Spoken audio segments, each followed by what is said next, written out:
I forgot you had that video. I've got Jeffers Creek. Ooh. This is Kentucky straight bourbon. This is not expensive bourbon. This is cheap bourbon, but it was distilled in my family's hometown of Louisville, Kentucky, which is where That's awesome. legit bourbon comes from. It's true. So yeah, I am foregoing personal safety and drinking whatever kind of whiskey this is in honor of tradition. Wow. And honoring my family. Katie, Your what you got? Family tradition. The family Right. tradition. Speaking of family tradition, St. Patrick's Day is next week, so I chose Irish whiskey, Tullamore Dew. And I've had Tullamore Dew before, but this one has a Caribbean rum cask finish, which it's a little sweet on the end. So it's like a best of many worlds. So does it have like Excellent. a coconutty kind of after? It's just a little bit sweeter. It's not super coconutty that I can Okay. tell. It's just a little bit sweeter than regular Tullamore Dew. But That's great. Jason and our anniversary is on St. Patrick's Day as well. So it's a big Nice. Fantastic. You guys picked a great day to get married. Excellent. No kidding. Yeah. This is like one of my favorite times of year. I'm just going to be honest with you. St. Patrick's Day, the change of the weather, Yeah. March Madness. I just freak out over watching a bunch of college basketball at once. What's up, Ben? Yes, my drink. So speaking of family traditions, there was a master distiller at Wild Turkey, Tim. His last name was Russell. The guy was there for like 30, 40 years at Wild Turkey. Then he got his son into the business. And his son's like, I'm going to make some bourbon dedicated to my dad that's been doing this forever. And he called it Russell's Reserve. So this is a family tradition handed down from the Russells to his son, who ages Wild Turkey bourbon, or the same recipe at least, in like the same hills of Kentucky. Wow. All right. Yeah. I didn't know I needed a whole history lesson to go with my We're going whiskey. deep. Well, Mike has joined like a bourbon club, so he's I need an excuse to drink, I guess. I'm a I big don't bourbon know. fan. I'm a big fan. yeah. Mhm. Yeah, same. But that's my Kentucky roots. Yeah. And Katie, I told this story before, but I'll tell you. My great grandparents, Irish immigrants, worked in a distillery. Oh, my bad. What the heck was that, Mike? You He was snoring? Did you fall asleep already? Oh, I've heard this story like 3 or 4 times. My bad. Just kidding. I keep Worked in a laughing di- and shaking my table. Worked in a distillery. My great grandmother, Angel Sweeney, got fired from the distillery for fist fighting another woman, like out front, like on their break. So, like in true Irish tradition. So, Love it. yeah, Yeah. you know. It's a fun story, mean, Mike. You can go to sleep, but that's a fun story. Yeah.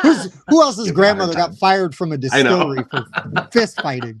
I don't know that my family's that exciting. I'm sure there's fist fighting, It's- but That's Like- amazing story to have in your family. my dad's family's from West Virginia, so moonshine is also a big family tradition as well. So it's all over the place. All over the place. And according to Ancestry.com, Rice is an Irish name, believe it or not. I thought maybe if my last name was Potato or... Well, so my mom's maiden name was Mooney, and then her grandmother's maiden name was Mahoney. So the Moonies and the Mahonies live in County Cork, Ireland still. Nice. That's where my Irish family's from. Isn't Cork where isn't that where Blarney is? Isn't Blarney in Cork? Isn't Blarney and Blarney? Blarney? Blarney? I don't think Blarney Castle was in yes. Blarney. I thought it was in Cork County, is it not? Outside Oh, wait. America? Is the wait, are the Rings of Kerry in Cork County? Maybe that's where it is. I went to Ireland once, like 20 years You ago. did? It was amazing, and I've been dying to go back ever since. Since I would this is love to becoming go. a geography thing, I love West Virginia, It's- especially whitewater rafting, the new river, and the gorge. Yeah. Oh my goodness! Oh my goodness! Beautiful state. It is beautiful. My grandfather, I mean, they're like West Virginian, like his brother died of black lung. Like it's Oh wow, it's like coal that's like mining, Derek Zoolander's dad. Yeah. Yes, that is exactly. A merman. That line Anytime any of my children cough and we don't really believe it, my wife or I will look at each other and be like, I got the black lung pop. Got the black lung. How's the match? So Okay. I love that. So we are going to talk about games at some point. I at some point, yes. So, we're only 8 minutes in. This is short filler for us. Yeah. Okay. Yeah. Katie's used to Jason keeping the reins on the banter, and and so because I can't count on him for banter. He'll just say like the most obvious thing and like leave it. And I'm like, okay, fill the dead air. Let's just move on. However, we are 8 minutes in. We haven't mentioned the topic yet. So, Katie, you picked it. Why don't you tell us the topic and why you picked it? Okay, so, well, I had 2 topics, and then Tim turned one down because he only plays space games and doesn't play Asian games. Which I love. So I had to give my second choice. I'm like, well, maybe he's somewhat educated on deduction games. So I want to talk about deduction games. I chose them because I love deduction. And Tim and I talked about, is it just deduction, pure deduction? Is it social deduction? And I mean, I have a top 5 for both, but I think we're free to mix. Yeah, for sure. Yeah, she dropped that bomb in the pre-production meeting, if you will, and I went ahead and just slapped down some social deduction games for the honorable mention section.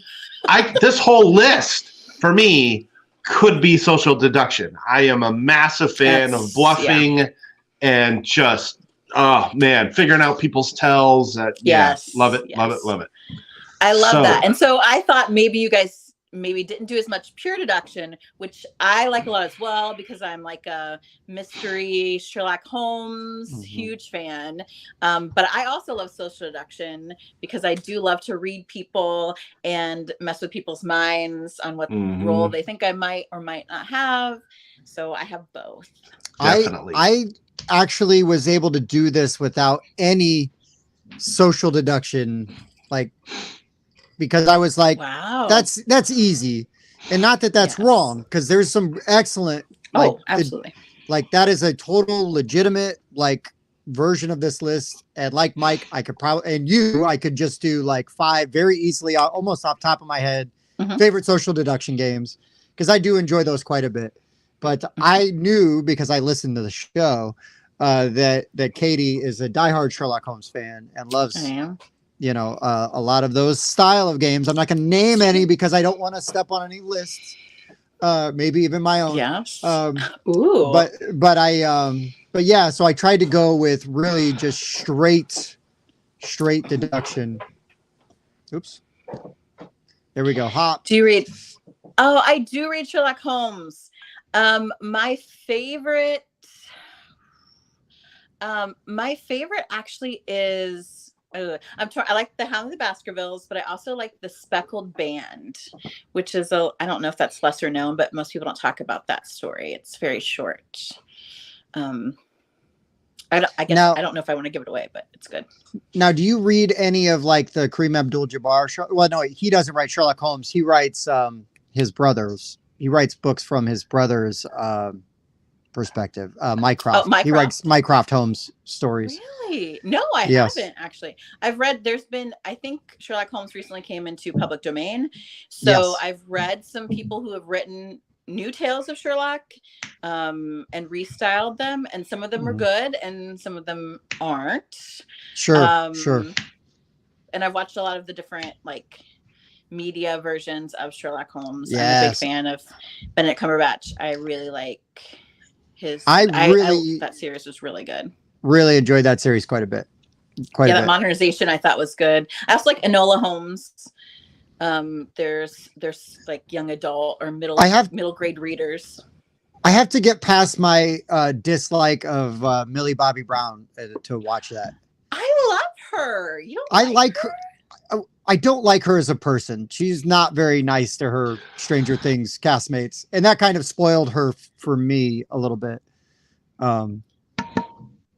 but she's a child in a lot. Stranger, I mean, in general, but she is very young. no, I yeah, think she in working with Stranger Things, I hope that she's grown up a little bit. I've even watched interviews with her after Enola Holmes, and she talked about how Henry Cavill really like set a lot of boundaries with her, and I think forced her to grow up a little bit in some of the filming of the Enola Holmes. So I'm hoping that bodes well for her as a person. All agree that we love Henry Cavill, right? Oh my gosh, yes. Yes. Yes. Mike, you're not agreeing. Mike, you better agree. Okay. Totally. Do you know who Henry Cavill is, Mike? You do. I know the name, but I can't picture him at the moment. He's Superman. Oh, that Witcher? guy. Yeah. He's the hottest, nerdiest guy like ever. Yes. I'm. He plays Warhammer. He plays like he builds computers. He puts together miniatures and paints them. Listen, if that dude plays Warhammer, we could get Henry Cavill to play board games. That's all I'm saying. If you play Warhammer, you could play board games or D&D. Can you imagine being in Joe Manganiello and Henry Cavill's group? How are you invited to that group? Seriously. Man. Seriously. Dreams. Do you know who Joe Manganiello is, Mike? No. Okay. You would if you saw him. Okay. Did you watch True Blood? Oh, yeah. No. If you didn't, you should.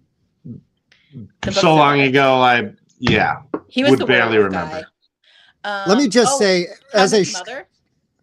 Oh, was he in that? I don't remember. Yes, he plays another one of Marshall's lawyer friends. Oh, he talks about going to brunch where the eggs Benny's redonk.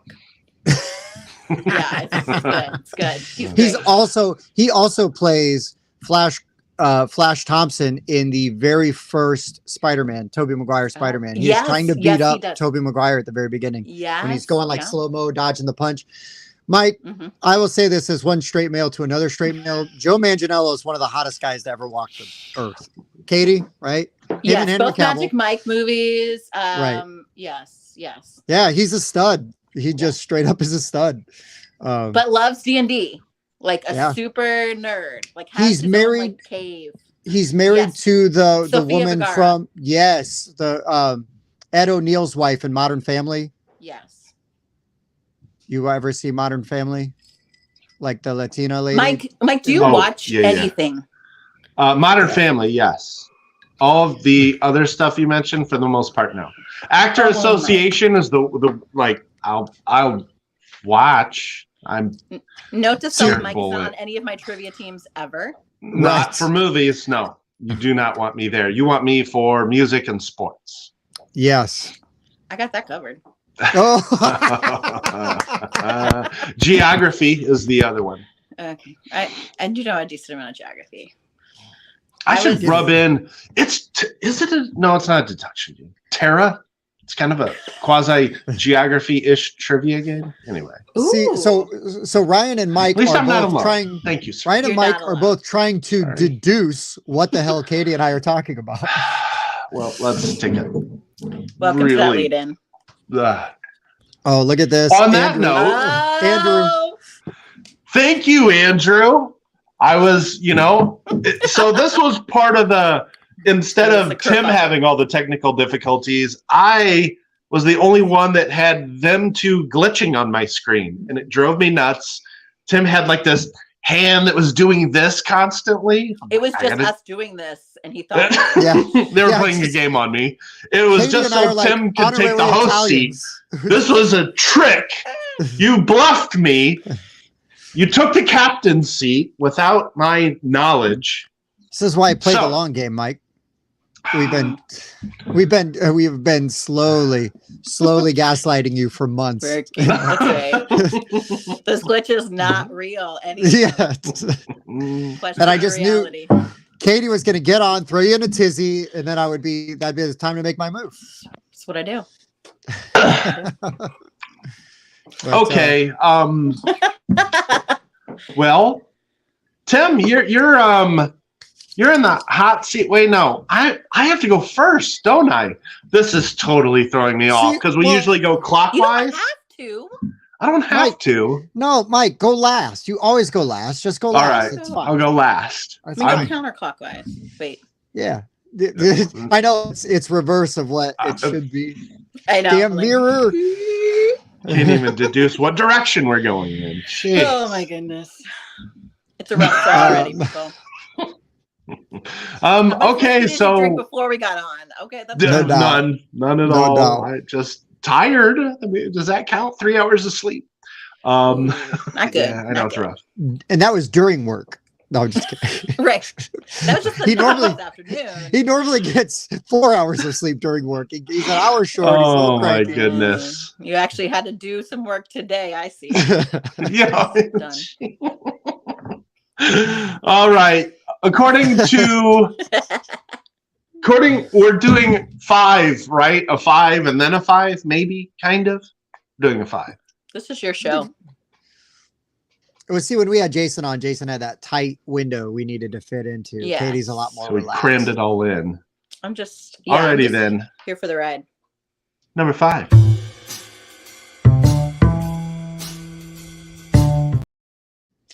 Okay, so I'm going to go with my number 5, which is Sherlock Holmes adjacent. Wait. Because what? I thought she was starting. Oh, I thought I was going first. I Katie thought going he was first? going first. Mike, I thought she was going first because I'm going last. So we're going clockwise. I always go first. The guest always goes second, and then you go. We said counterclockwise, didn't we? Did anybody mention it was a full moon yesterday? Now that Guys, did I'm mess me up a little. concerned- I'm concerned about how your show runs on a regular basis. I mean, I've only watched it like twice. I thought it was a quality production. So let me just deduce. Then this real Tim quick. showed you our budget. So Katie and I were thinking. Katie and I were thinking that I went first, Katie was second, and Mike was third. Am I correct? Yeah, That that's is what the I thought. order. Okay. So it's just What? Mike is the problem. Which Yeah, again, once I think Mike. 3 hours of sleep. Mike, you know how Katie said she was just like along for the ride? How about we just have you like go along for no. the ride? We'll Good tell idea. you when it's your turn to talk, Mike. Yeah, Okay, honey? Yeah, I'll just narrate your guys' top 5. Yeah. Okay. That sounds great. Sounds good. Oh, but We're Mike, so you will glad you're here.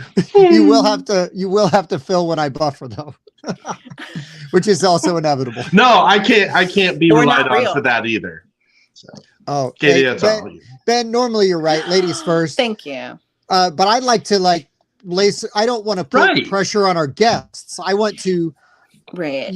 I feel like sometimes it's harder for the guests to go first because one of us can at least set expectations. They can coast in and look really good compared to our dumb decision as to what we put on our list. Ben's right though. Ladies first, and today is Women's Day, another made-up holiday, but it is Women's Day, so As opposed to every other day being Man's Day, but sure, let's make up a day for women. Okay.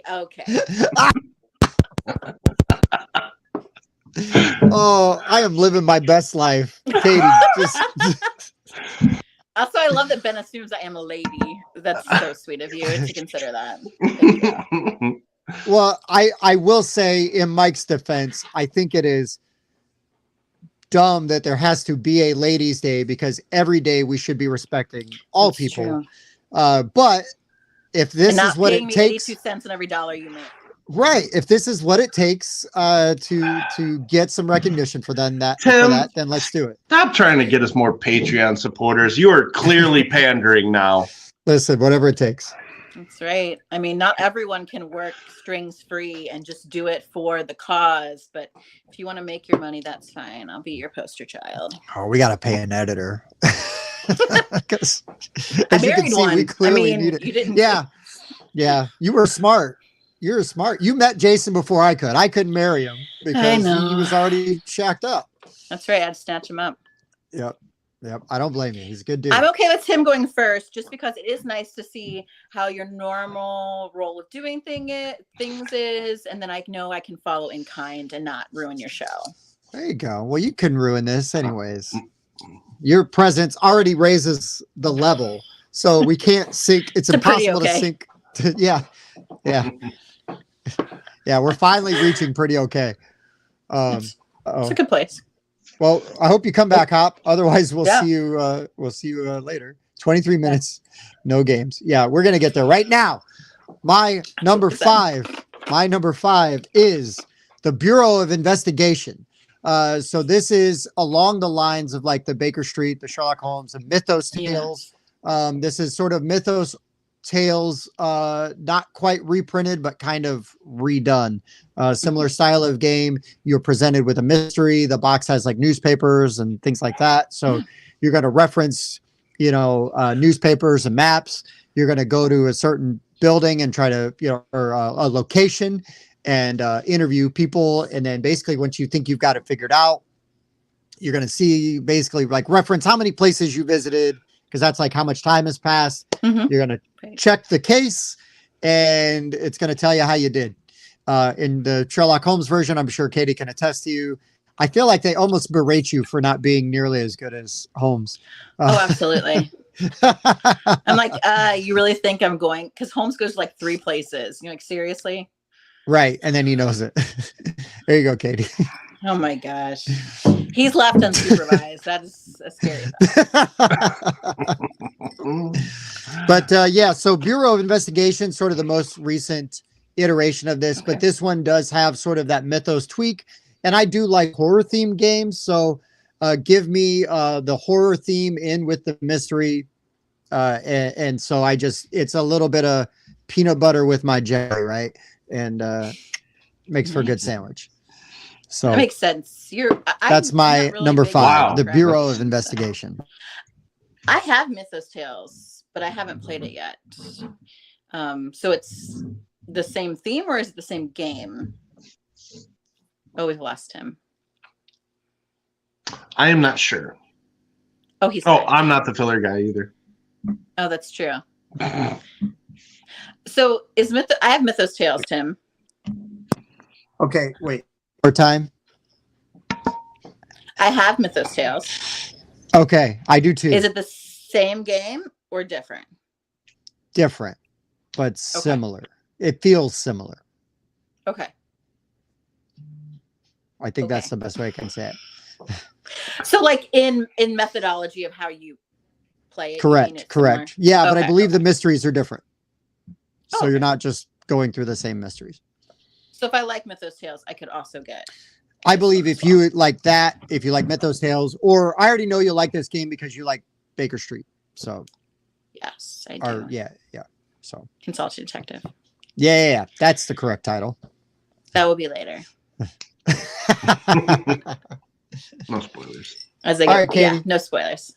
Okay, so my number 5 is actually a really kind of lightweight cooperative game that I have played with children and adults.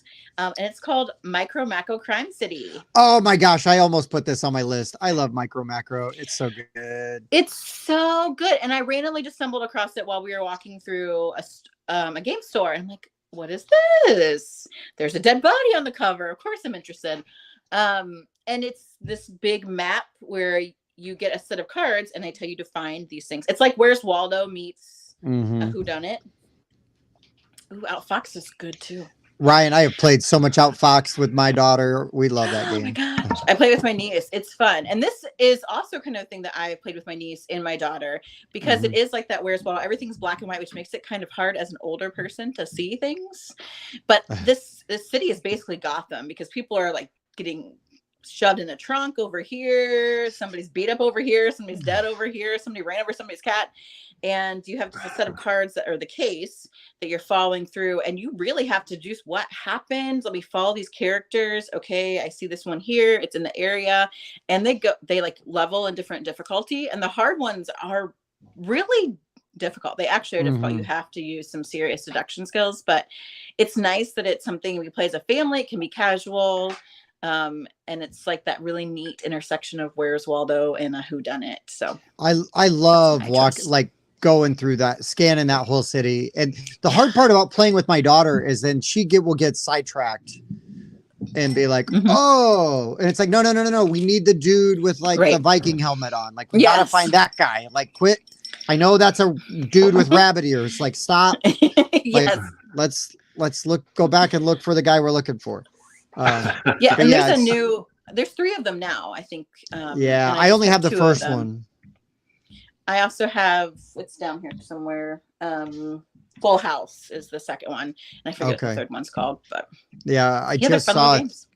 Yeah, I just saw somebody post on Facebook about the third one, and I can't remember the name now. I can't either. I should know it, but I don't. Jason's Never one. trust a rabbit in a Viking helmet. Truth. Okay, so my number 5, I am going to stick to the original 5 that I had here, and that was limiting myself to one social deduction game. It is maybe my favorite mechanic, and so there was just, this is my favorite gaming experience. So without further ado, it's Blood on the Clock Tower. I absolutely love the levels of deduction and bluffing and strategy that this game offers. And there's so much content. Just the base set of rolls has 25. And I've played those 10 times and I'm still uncovering strategies. Hey, guess what? There's 75 rolls. There's 3 sets of 25 rolls. I'm still figuring stuff out in the first set. And you can mix and match them. And storytelling is actually fun. Oh my God, the storytelling is so fun. So I won't just keep going after. I won't belabor my point, but it's my favorite experience in games. I absolutely love it. I was gonna just get it out of the way. So, you know, I mean, we just shot our favorite games of all time. You know, top 50, and it was my number 1. So no surprises here. I'm not gonna make it one on this list too. It's awesome. Played this once at a con, and it was not a good experience for me. I don't think it's a good con game. Well, and it might have helped if I knew my friend Kim, who does Tabletop Rebellion, some other stuff. She was with me, so I knew one other person, but I didn't know anyone else playing, which is fine, except I really felt like we didn't understand the roles, and so I didn't know like who could do what, so then I couldn't deduce if someone might be lying or might be doing something. I think if I played it again, it could be a better experience. I think it is a little overwhelming with the choices. It is. So I would probably, like, to me, it's like a mafia or a werewolf, like exponentially. It is. Yeah. Which is fine. But sometimes I think too much is just too much. And that's how I feel about that game. So what I would say is, like, the way that it is a con game would be that if we were at Origins and you were at Origins, we just play it. We just play it with people we know and know would be like positive contributors to the experience. Right. Then it's a good con game. But I don't want to play Blood on the Clock Tower at 2 a.m. with a bunch of strangers after I've been like at Origins all day. And I know some people do want to do that. But I do not. That is not an experience I want to subject myself to.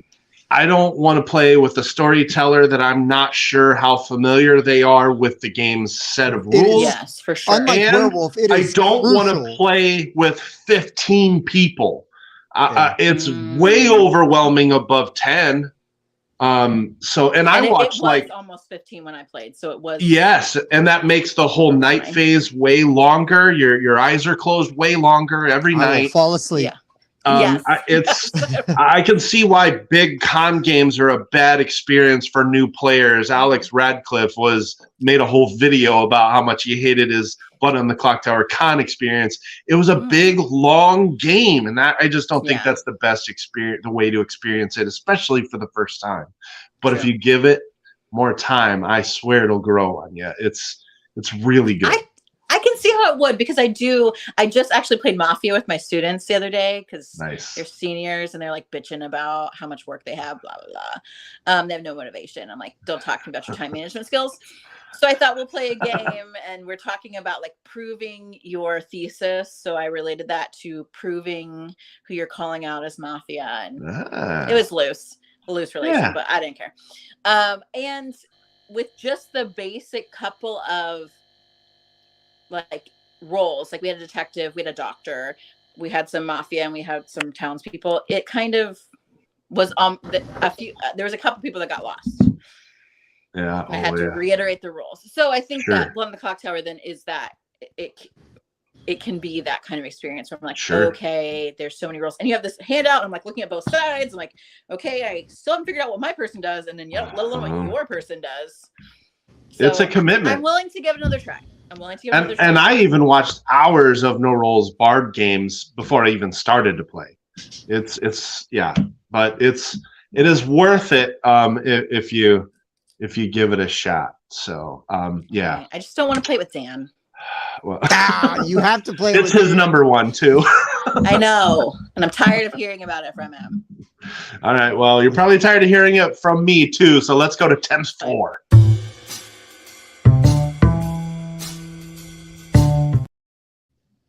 All right, I've got a tie at my number 4 because these games are kind of the same, even though they're different. One I definitely want to mention because it's a local guy that designed it, and I played his version first, but then I got this other version from DV Games, and I'm like, this is pretty similar, and that is 13 Clues and Conclusio. So 13 Clues is an excellent reprint of an older game by the same name, I believe. Katie, you guys just played this, right? Didn't you get this from DV recently? We did. And yeah, it's really good. I love it. Everybody has got, you've got like this player screen, so you can't see your cards, but you can see you can see everybody else's cards that they can't see. So the ones that I can't see are the ones I'm trying to guess, right? And it's like a weapon, right? A person in a location. So there's different questions you can ask to try to deduce what is in front of you. And then you're also like taking notes of like what other people are asking, kind of like Clue. I believe we called our review of it Clue but Fun. I like Clue, and I think Clue is fun. Clue. But 13 Clues is really nice. It's really short. Yes. It's breezy. You can bang through it. And so Conclusio works in a similar manner, except that it is just numbers, shapes, and colors. And so you've got a hand of cards, and one card is facing out towards everybody. And the cards are facing each other, and I wasn't on that review, so I haven't played 13 Clues. Well, I think he's talking about Conclusio. I was. So Conclusio's got the card. Katie, you played Conclusio, didn't you? I thought you guys. No, I own it. Jason I sent you without me. I sent you guys a copy of that. I can see it. Jason's played it. But I think so. You said it's like colors and numbers. For me, that abstractness is not as inviting as something like a 13 Clues. But that's because that's my wheelhouse. Sure, totally, and it is a lot more abstract because what there's one of each sort of combination like in the deck. So if there's a green 7, there's no other 7s that are green, right? And if it's a 7 with a square, there's no other 7s that have a square. So you're like asking questions like, is my card red? And so then you can like so you're trying to zero in on the 3 attributes of your card. But it's really well made. It's really fun. And it's one of those games, just like 13 Clues, where you play it and you teach somebody how to play it the first time. And then they're like, okay, let's go again. Like now I grok it. Let's go again. And you could play it 2 or 3 times in a row and really get through it really quick and still have a good time. And then you can go out and play something else. But it's a really solid deduction game that I enjoy quite a bit. Yeah, and I really like 13 Clues because for me, you've got like there's 2 cards behind your screen. So like if I ask someone how many of a certain color they can see, they may also be referring to the card behind their screen. So there's like an extra than element layer. Yes, I enjoy that quite a bit. It's good. I enjoy that quite a bit. Yep. Yeah. I saw someone mention, and I missed who it was, that Awkward Guest was on their list, and that a couple people. That's outside my number 5. It's just my number 6. It's really good.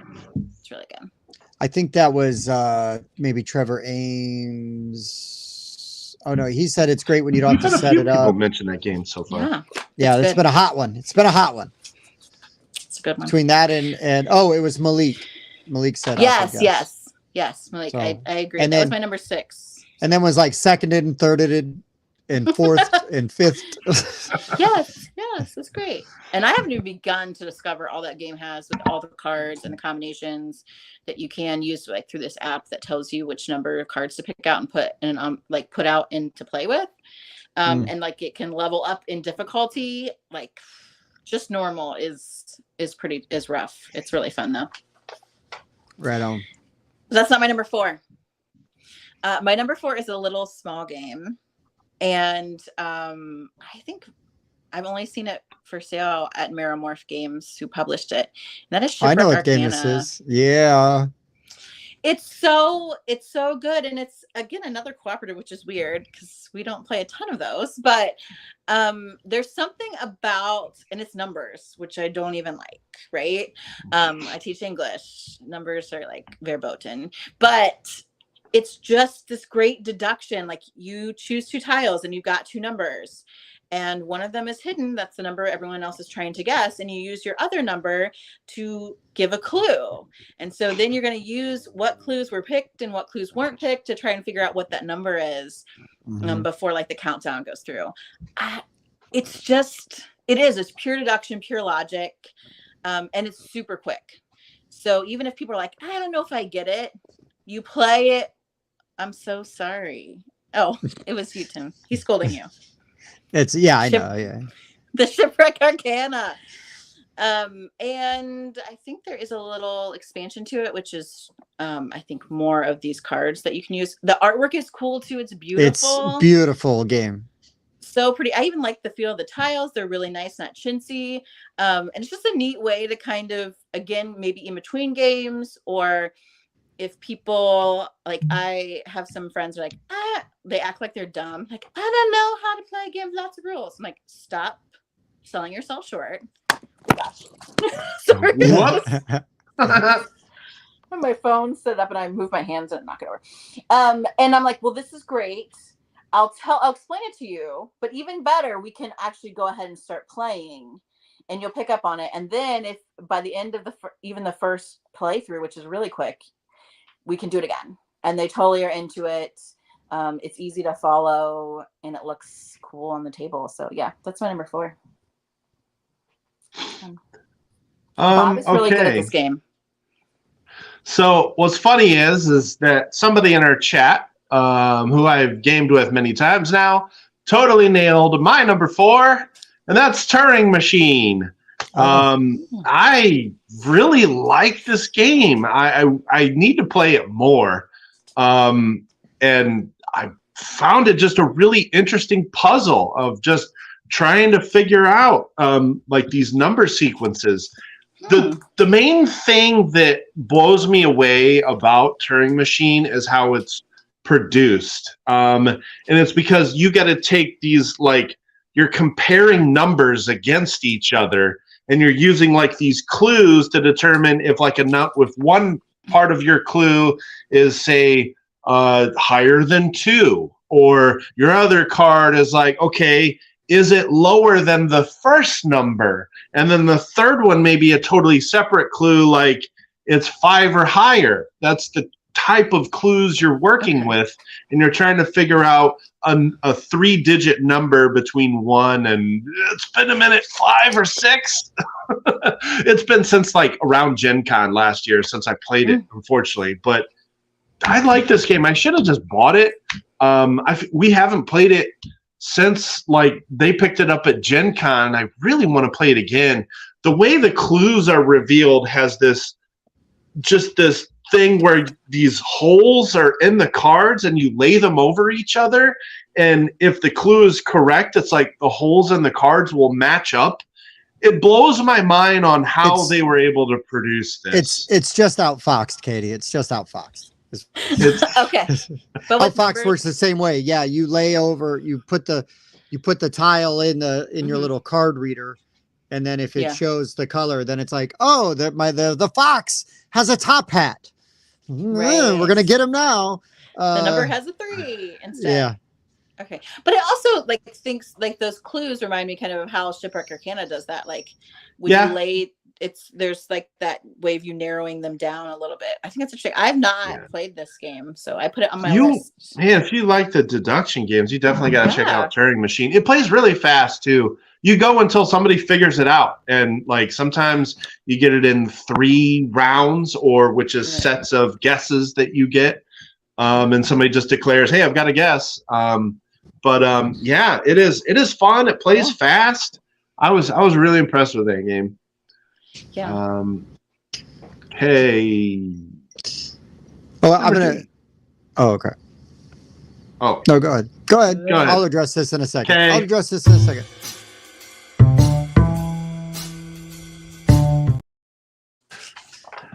So Malik, I am a huge fan of hidden movement games. For whatever reason, Sniper Elite fell really flat with me. I don't hate it. It's just that there's so many more that I like, and maybe one that I'll talk about later. Bob loves it. But Bob does love it. Bob 100% loves it. Let's see, 1, 2, 3. I don't love hidden movement games. Hey, Katie, I remember how didn't- we were talking about we like being bad at math? I just realized I have 6 games written down and not 5.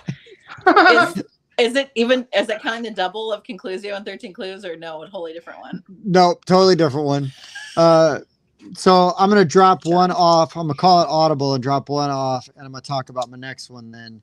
And that is going to be one that I know Katie loves, or at least enjoys quite a bit, because I played it for the first time with her. And actually, I am the reason you own a copy of this game. I will take credit for that. That is Mask of the Red Death. You want to talk about amazing production value and deduction in its purest, most artistic form. It is. Oh my gosh, Mask of the Red Death is. He's referring to Sniper Elite, but it's an amazing comment. It needed its airtime immediately. Listen, I like that syllogism. I will tell you this. Let me just be clear about this. I'm used to losing to Bob. Bob hates losing to me. I know it bothers Bob. Like, we got to recheck the scores when Bob loses to me. It is so fun to No, beat he Bob. definitely rechecks scores against me too. Yeah, Bob is not used to losing. So if he loses, he's like, wait a minute, hold on. Not in this universe. This can't be happening. Yeah. Exactly. The only time he doesn't double check the scores is if we're playing like a deck building game and I skunk him because I'm better at deck builders than Bob. Just gonna put it out there. Unless it's Magic. I can't beat Bob at Magic. Save my life. But no, Mask of the Red Death. Let's go back to the important part of this. So good. Right? Some of the most amazing artwork rendered in a board game. It is very stylized, right? It is chosen for a specific time period and style of artwork.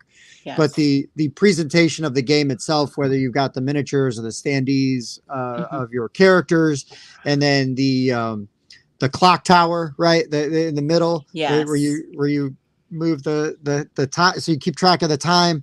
And so what you're trying to do is you spend 99% of the game trying to figure out what time death is going to be in what room, and then you have to then scramble and plot your movement to not be in those rooms at that time. And the problem is the board is like a circle, and death can just go anywhere. Yes. And you are limited to adjacency. So you have to really get clever with like how you're moving and which way you're going. And it's really tough, but it's really satisfying. And I love sort of that, like, everybody's on their feet at the end watching death move. As everybody moves their things, it's like, I'm still alive. Where's it going to be next? Yeah. And it's really a ton of fun. It's really good. Mask of the Red Death is just a fantastic game anyways, but it is pure deduction, right? It's really good. It's really good. Yes. And I mean, like, there's some programming at the end, but you only know what to program because of your deduction piece, right? Yes. So my number 3 is Mask of the Red Death. Yeah. Yes. And I love this for deduction, but also because I'm a big literature. Tim's done. He's like, Katie and I had a crossover. Is he getting the game? I have it. I can see it. Oh, I don't have that. That's fancy. Well, I kept the nice version. I gave you guys the regular one. I know. I got there, which is fine because we like old and busted over here. It's true to form. Jason would have been so upset. But being an English and a lit teacher, this is based on a short story by Edgar Allan Poe. So you've got the colored rooms, you've got that stylized art that really is Poe-esque. And so I love that feel to it. It is like, yes, you're working deduction, and you're working against each other, but you're just happy if someone outlives death. Like, honestly. Show us the mini. See, Mike's on it. The artwork is super cool. Oh, wow. I do like die. Yes, it's so hard. Like, you definitely don't have enough time to find out all the information you need. So by the time death comes at the end, it's a hope and a prayer, man. Ooh, I love them. And the mask, like, it's a ball because that's what happens. The prince is holding a ball in the story. And I think it's a great transition of the IP. And then also, it's just good deduction. It's fun. Have you played this one, Mike?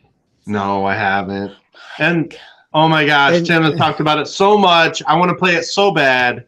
Yeah, you got like these fantastic invitations. They even give you the story in the rule book. Like, I mean, it's not like it's that long of a story. It's essentially a poem. You know, it's like 4 pages, maybe, if that.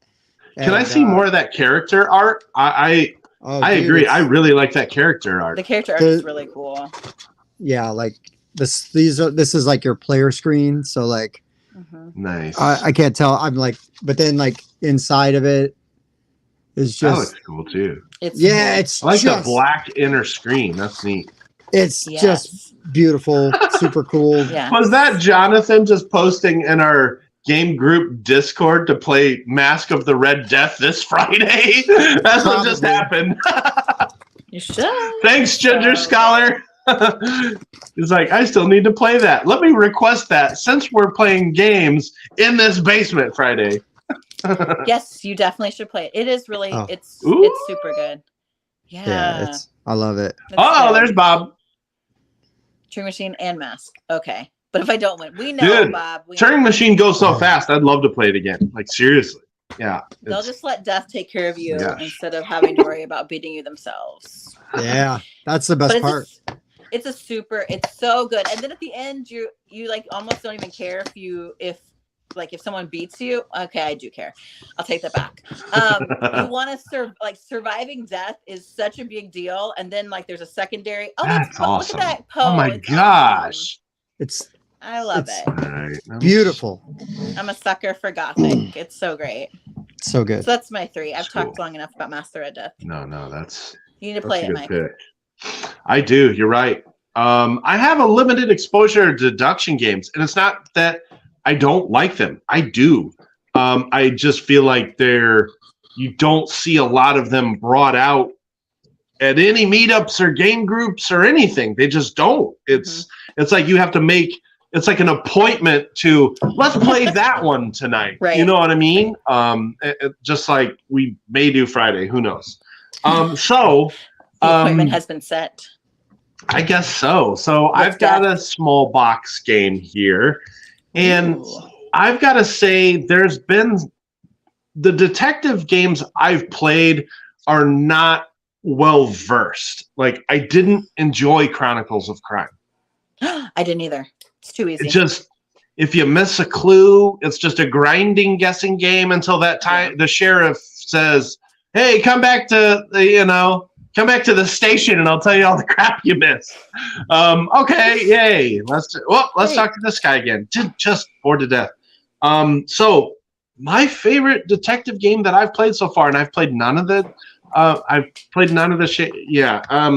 Detective Can't Cheat Death. I enjoyed that so much. And I've played 3 of those now. And this one was my favorite, and it was like this casino, and one guy was dead at the casino, and I love how you stick the card. First of all, you take all the deck out of the box, then you take the lid and put it on top of the bottom, and then you stick the cards in there, and they stand up and create a 3-dimensional crime scene. I loved that. And the clues in the crime scene are vital. If you miss the clues in that crime scene, shame on you. Now, I did, but shame on you if you missed those clues in the crime scene, because they will haunt you until you get the grand reveal at the end. You're like, oh, it was there from the very beginning. No! I loved all of those. I want to play more detective games, and unfortunately, I just haven't played enough. This is my favorite one I've played so far. I had my crowning achievement. I never felt so smart as though when we played that casino one, because I was like, I was just nailing stuff. I felt so good. I was like left and right, boom, boom, boom. Like Tim, this person has this, and this person has that. And, there was one particular clue that Tim figured out that I don't want to spoil it. Go get Detective for like $12 on anywhere, $15. Have Jason, it was so good. Have Jason email Bryce. He'll send you guys one for a review. I'm just telling you. Or the spend clue $10 on it. Tim figured out in this version blew my mind. I'm like, wow, how? Dude, how? It's... You know what I'm talking about too, don't you? I do. I felt. I'm messaging you about it afterwards because we don't want to talk about it. You guys were like, I don't know. That seems like a stretch. I'm like, guys, no. I'm telling you. They didn't throw that in this game, did they? Oh, they did. See, Katie, you know how sometimes when you if you're watching a show or you're reading a mystery and all of a sudden you're just like connected with it, right? You're in the vibe, you're in the zone, and you're like, you just start seeing all the pieces fall into place. That's where I was with this one in particular, like very quickly. And the guys were like, I don't know. I'm like, let's try it. Like, trust me. Let's go. Like, I will never live this down if I'm wrong. I will never live it. And I was not wrong. It was so good. I have not played any of these detective games. They're fun. For some reason, I'm surprised actually. But my daughter and I played Detective Charlie, which is an adorable kids deduction game. But you put the suspects around the box like that as well. Nice. So that you can kind of see them and then eliminate them from the running, based on kind of who was there and what they look like. And I think that's a really clever move. And I think that's interesting that those games do that. Yes, I will look into getting on this. I wrote it down. That one I haven't played. Bloody Red Rose is interesting. Can't Cheat Death. There's also Deckscapes. I personally thought the detectives were better in my opinion. But man, that's why I thought, again, limited exposure deduction games, I might have some obscure picks, and sure enough, here I am with some you haven't played. So that's cool. I enjoyed those a lot. Cool. Number 2. I love it. What? You wouldn't get it. I mean, get it because it's a movie reference. Am I wrong? Do you get this? I mean, do you get this one? Yourself. No. Okay, so you were saying, I'm waiting. Okay. Number 2. That's what I was saying. All right. My number 2 is a game that I have played so many times. For a minute, I almost got sick of it, but now I haven't played it in like 2 years, and I want to play it again because I have such fond memories of playing this deduction game.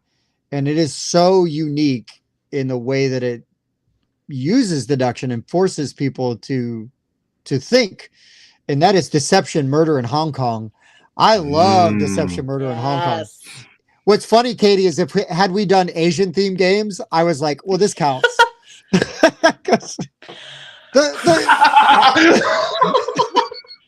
have a crossover.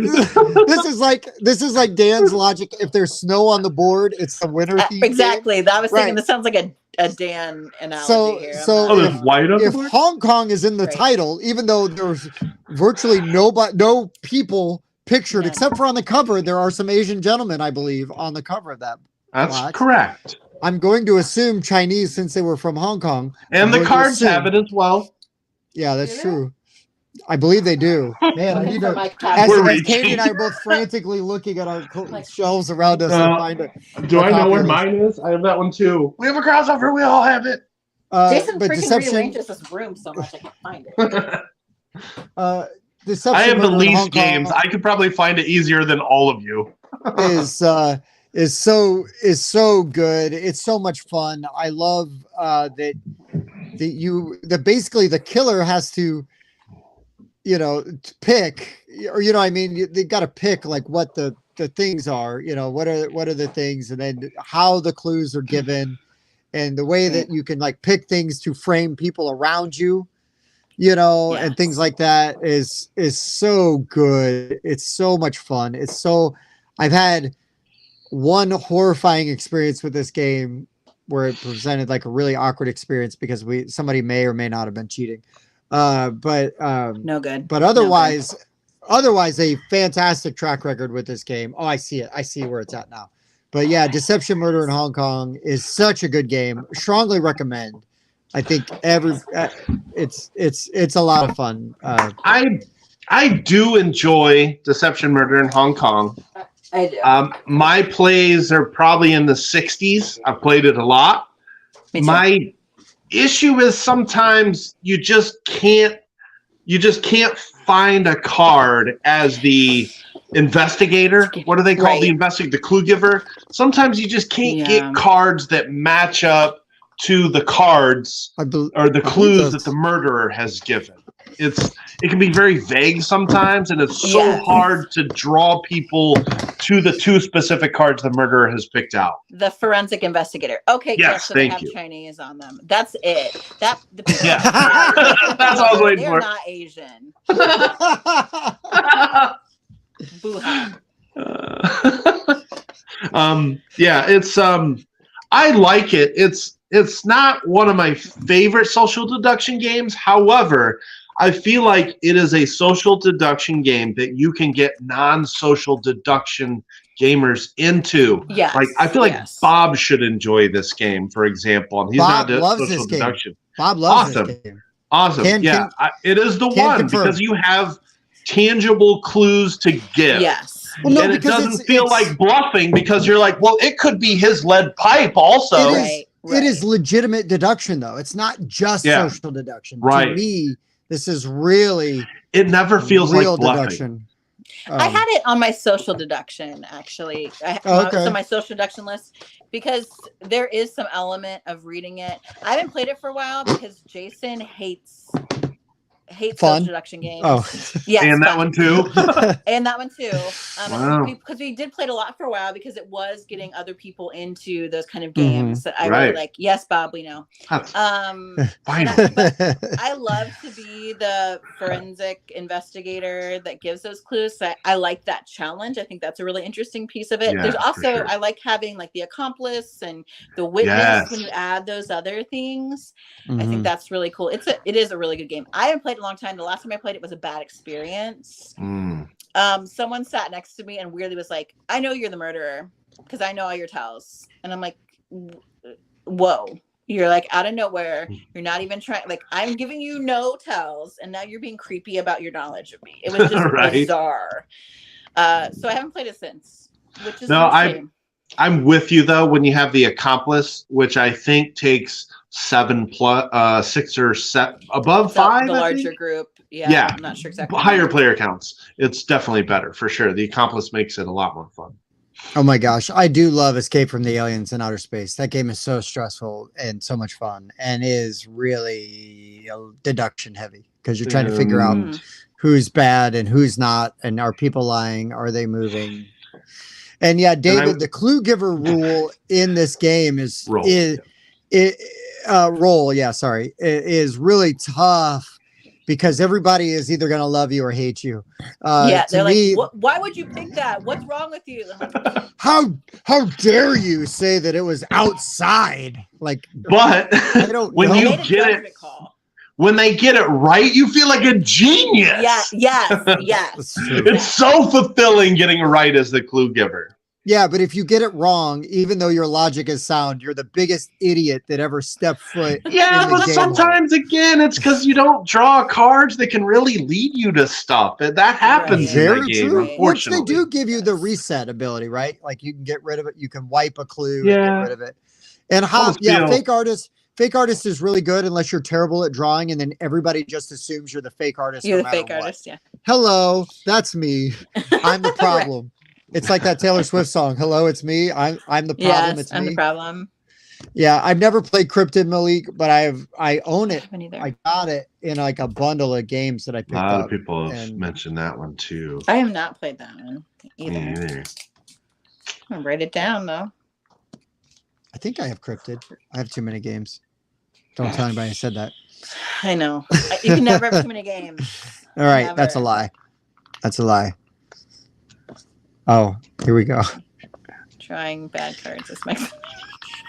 There's It just some happens. truth to that. I think he's grasping at straws here. I mean, one, I don't like Ticket to Ride because it's draw some cards, draw some cards, draw some cards, draw some cards, draw some cards, draw some cards, draw some cards, play some cards, draw some cards, draw some cards, draw some cards.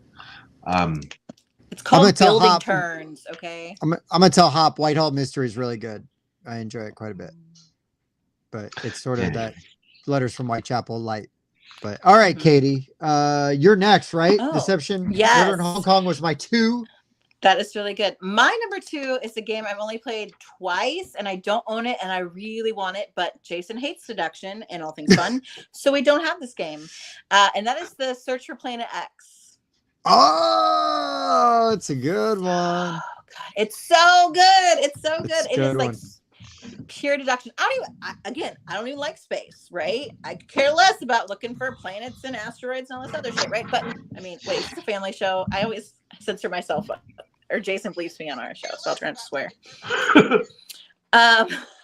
But I don't care about space that much. But the deduction part of this, and like where you find things and making your theories and how like the telescopes move, like it's just, I know it's space themed, Bob. Words. This is probably the number 1 deduction game that I want to play and have it. Oh, it's so good. Yeah, it looks really good. And the app, I think, is really great for it. I think it just adds. It's not like it's just tacked on. I think it is really helpful. It is really pure deduction. Just looking for spaces and saying, okay, what can I see and what am I missing? It is a cool board, I guess, if it's space, but whatever. But the gameplay is so good. It's really good. Right? It's really good. It kind of makes me Planet X, kind of like your love of Planet X, because I think there's a few copies in my game group. Man, maybe I just need to give this to you guys because other people have it. Just give it to me so we can play it. Jeez. Shut up, Mike. Bob's gonna bring it, Mike. But we still have a copy in the group. I'm like, don't give it to her. Stuff, Mike. Jeez. There's multiple copies in the group. I got it. Dan has it too for Planet X for you. It's a really good game though. Like you are 100% correct. And I also love it that you have an accidentally space game on your list. I know it burns. Accidental. Let me just tell a fun story real quick, because this is apropos actually, because it's space themed and social deduction.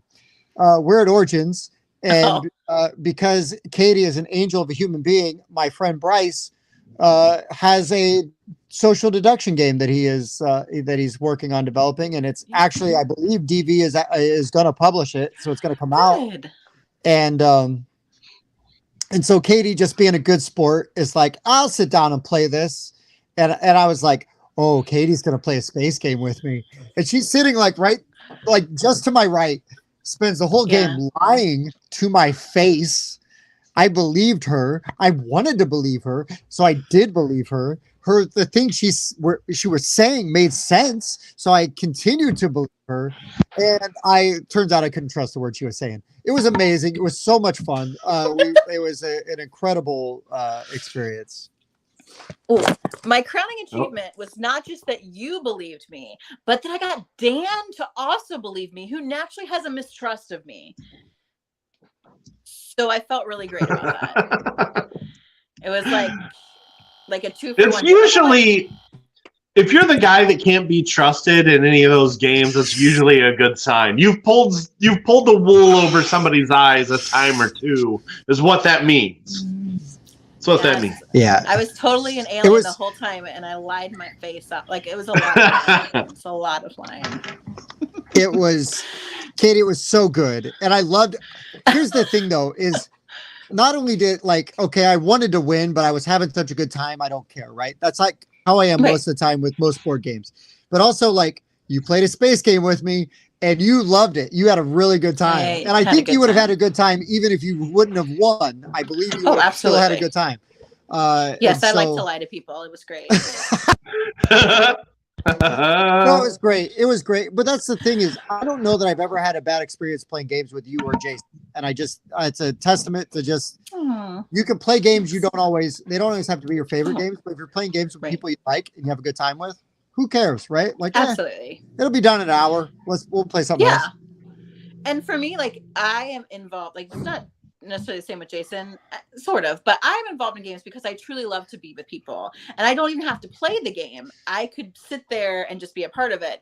And so I love social deduction because it is a lot of interaction between people, and that's why I really enjoy it. And yes, I think I like to make the odds work, and the like, I think Tim was predisposed to trust me, which is fine. I was, but Dan is not.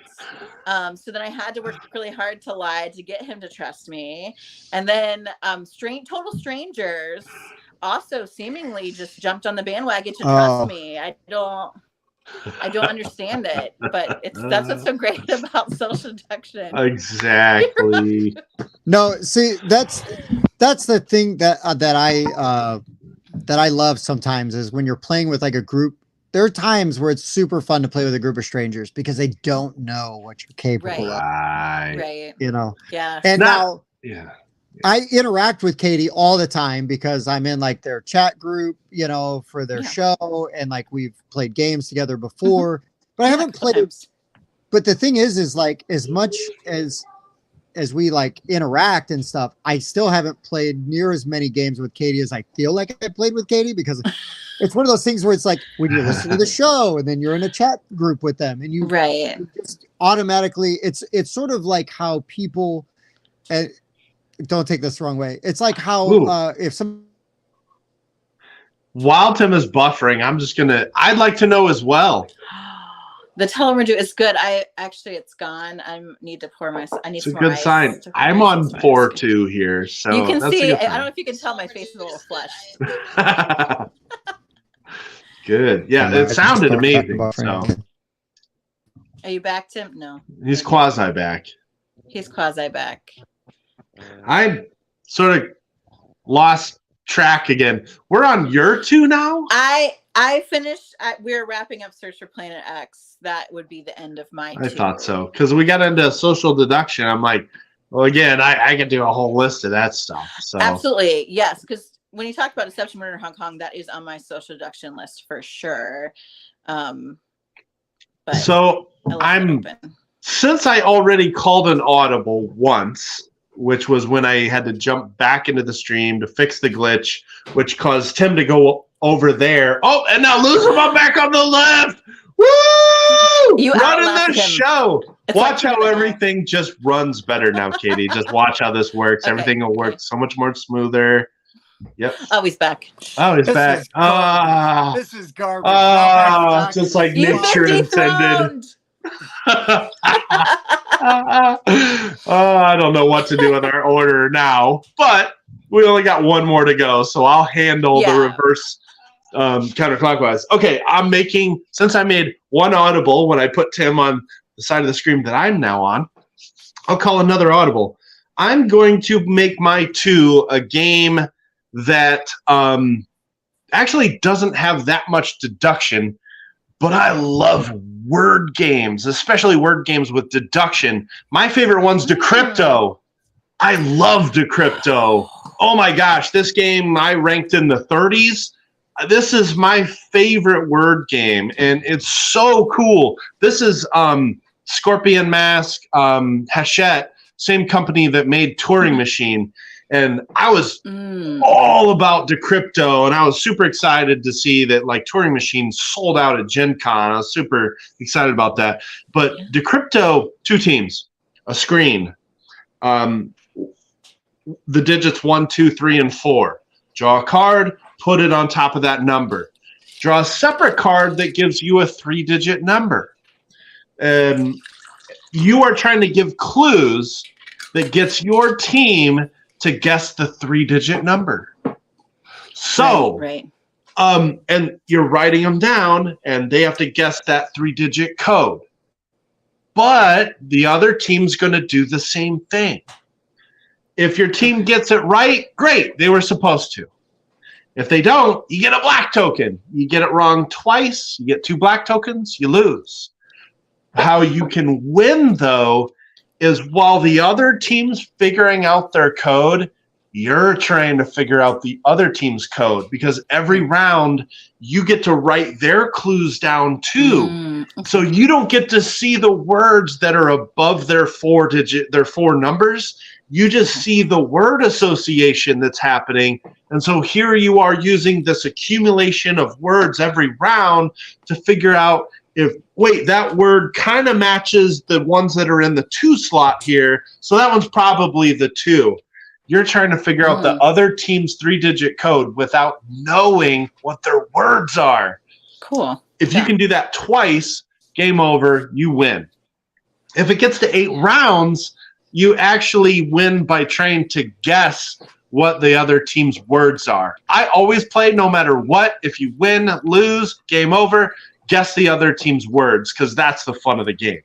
Yeah. But there's some interesting deduction that goes into the word association into crypto, and I really enjoy it. I even though Decrypto's ranked like 105, I think it's the top word game now or party game now. That's really high. I feel like it still doesn't get enough love. I love this game, and like I don't see that many gamers talking about this game. It's my favorite word game, and it's not that close. It's really good. It's really good. When it first came out, it was kind of a bigger deal in the chats and stuff, and now it's been over a year. Oh yeah. I just like how if the other team already got one of your codes right once, the next one they get right, they can win the game. So now there's this tension. Well, I can't give too obvious of clues. Right. I don't want them to get it. They can win the game. But at the same time, if you've already gotten one of those black tokens, if you get it wrong again, you lose. Now you want to be more obvious. So you're tiptoeing this fine line the whole time you're playing the game. I've never seen a word game that gives tension. This game does it, and I love it so much. Phantom Inc. Have you not played Phantom Inc? Phantom Inc. Yes, I think Decrypto's better. Phantom Inc. Decrypto's good, but Phantom Inc. is an honorable mention along with another word game I'll mention later. See, Ryan's my friend. Ryan's my friend. I think Bob would agree too, but we can talk about Phantom Inc. and honorable mentions. As far as I'm concerned, you didn't put a single word game in your list, Tim, so your opinion is invalid. I got one left. Oh, and I already know what it is. It's a hidden movement game. I rated Codenames 10 on BGG. Wow. 6 years ago. Also true. It's not a 10 anymore. I do love me some Codenames, though. I think Codenames is really good. I haven't played a crypto for a long time, and I keep bringing it up to Jason and asking him about it and asking him about it and asking him about it. I'm like, we need to try that. And he's like, yeah, well, and I think he was against it because he was mad at the Brothers Murph for a while, and they were like working for that. He's got old grudges, right? So I think I might have convinced him that we need to get it. Apparently, listen, I enjoy it so much. My Irish heritage also contributes to my grudge holding ability, so I get it. We were just talking about Millie Bobby Brown. She was mean to somebody a person that I don't know was mean to other people I don't know. I'm like she's terrible. I don't know. She didn't do anything to me. She provides entertainment that I enjoy. Did. But so whatever. No, I totally understand. I have an arch nemesis. Not regular people have that, but I do from first grade. This dude. Oh, nice. You know what's hilarious, Katie, is I have an arch nemesis also, and he is one of the nicest people in this city, and he's a public figure, so I can't say his name. He has never done anything wrong to me, and I'm always just like, he's too nice. Too nice. Like he secretly kicks puppies to be that nice. Yeah, I Yeah. think so. I think so. It's My got arch some nemesis secrets. is a d-bag, so no. Oh he's no, not. no. See, I mean, my he's arch terrible. nemesis is probably actually like a really great dude, and if he runs for public office, I'm gonna vote for him because I probably agree with all of his politics. But just something about him. I wonder if I know him. That's weird. I doubt it, but whatever. Sorry, I don't know. it's a whole thing. Not too big But of you a said city. it, so I had to run with it. Oh, Katie, while we're dang it! Perfect time to get caught up with some comments that I was reading. We'll start with this one. Black hole again. Again, Hilarious. and that one, that's That was good. He did pour in his life. He did. I finished pour 2. We're getting crazy. Maybe that's that tired part. I'm trying to stay awake here. I'm back. Hop. I had bad experience trying to go once. I got all hopped up to go to Indy 500 and I didn't get to go. Oh, that's sad. So I've never been, and I've lived in Indiana almost. It's really David, buffering is my arch nemesis. Yeah, you are correct. Well done, sir. Well you done. are correct, sir. True. Comment of the night. No, so what I was saying is that like when people watch movies or they listen to interviews and see things with like famous people, they feel like they know them, right? And you identify with them and blah blah blah, even though that might be a persona or a character that they are presenting. So like the whole thing I was saying about earlier with, I feel like I've played more games with you than I actually have because I spend so much time with you either via chat or listening to podcasts. So like, it's like, I know Katie really well. Like I know that she likes deduction games, blah, blah, blah. And it's like, do I really know Katie? I mean, I kind of do, but she doesn't, it's not like it's been totally reciprocal, you know what I mean? Or the same amount. Right? So it's like, I know Katie really well. We're like best buds and we're obviously very cool with each other, but it's, anyways, that was whole thing back then. So I was like, don't take it the wrong way. Like, no. And if I'm not playing a persona, so yes, it really is how I am. You are That's you exactly for sure. How I am. And also, I heard it while I was buffering. Do not censor yourself. This is not the mechanics. The live streams, we can say piss and shit and stuff like that. We just don't a lot. But if we do, we do. It's fine. Right. I'm just used to being the PR guy. I don't think about it anymore. I just kind of do it. No. I had to work for a company that had HR, and I've been in sales for a long time. You got to give a good impression. You don't start by meeting people and cussing. It is so weird, scary people. Yeah. Anyway, I was going to add a couple things. So Katie, to your point of where you just like being in the rooms where games are being held, I remember you didn't even play Coimbra. You just taught it. And I put that game in my top 50. I think Coimbra is fantastic. I love that game. 30s, somewhere in there. And that was after one play. For me, the more I play them, I enjoy them more. They'll go higher. I just need to get a copy and play it again. It's really good. And I taught you Wonderland's War. Yes, and it is very high on my list as well. And it is crazy high on Jason's list. Oh my gosh. So. Yes, once I was like, you have to play this. I know you're gonna like it. I played the games that he won't. And you can totally handle this game. And he's gone off the deep end. He's totally gone gonzo for He went deluxe for the second edition even. He did. So Jason. Just wanted to rub it into Tim. I taught Jason that game, Tim. That's true. That's true. I love that. That's perfect. That's perfect. That is perfect. I don't even know if we want Tim to come back. That's awesome. No, I don't. We'll just leave him there. No, he has to. He needs to tell us number one. Yeah. And I've lost where we're at now. We're on his, and we got to go counterclockwise. Yes, because you just did your number 2, which was crypto. Yes. Decrypto. Okay. Man, off the rails tonight. I'll wait till Tim is done buffering. And then like that exact instant. Oh. Hey. Bye. Thank you. Sweet dreams. I don't know. Wow, we got a lot more buffering than usual here. I know. I don't know what's going on. And I guess now that I'm in this seat, I'm allowed to provide the filler. It's true. You have a responsibility. Yes. With great power. I know. I know, because I usually get to carry Tim's ass. So we need to get. I don't know. He's stopped recording in the basement or whatever. What I just have Tim message. Message it in. Yeah, post it in the Discord, Tim. I'll see it. We can't hear you, Tim. Thanks, Doopy. You're muted still. Oh, he's muted. There you go. Better? Yes. Okay. Now That's you're weird. getting a better idea why I got to carry. What were you saying, Tim? That's weird. I don't know. Hey, good night, Mike recording. and Edgar. Mike, thanks for popping over and joining us. I know Katie's the draw, but I appreciate that because you proved me right when I say Katie's going to bring in at least a couple of people. One viewer.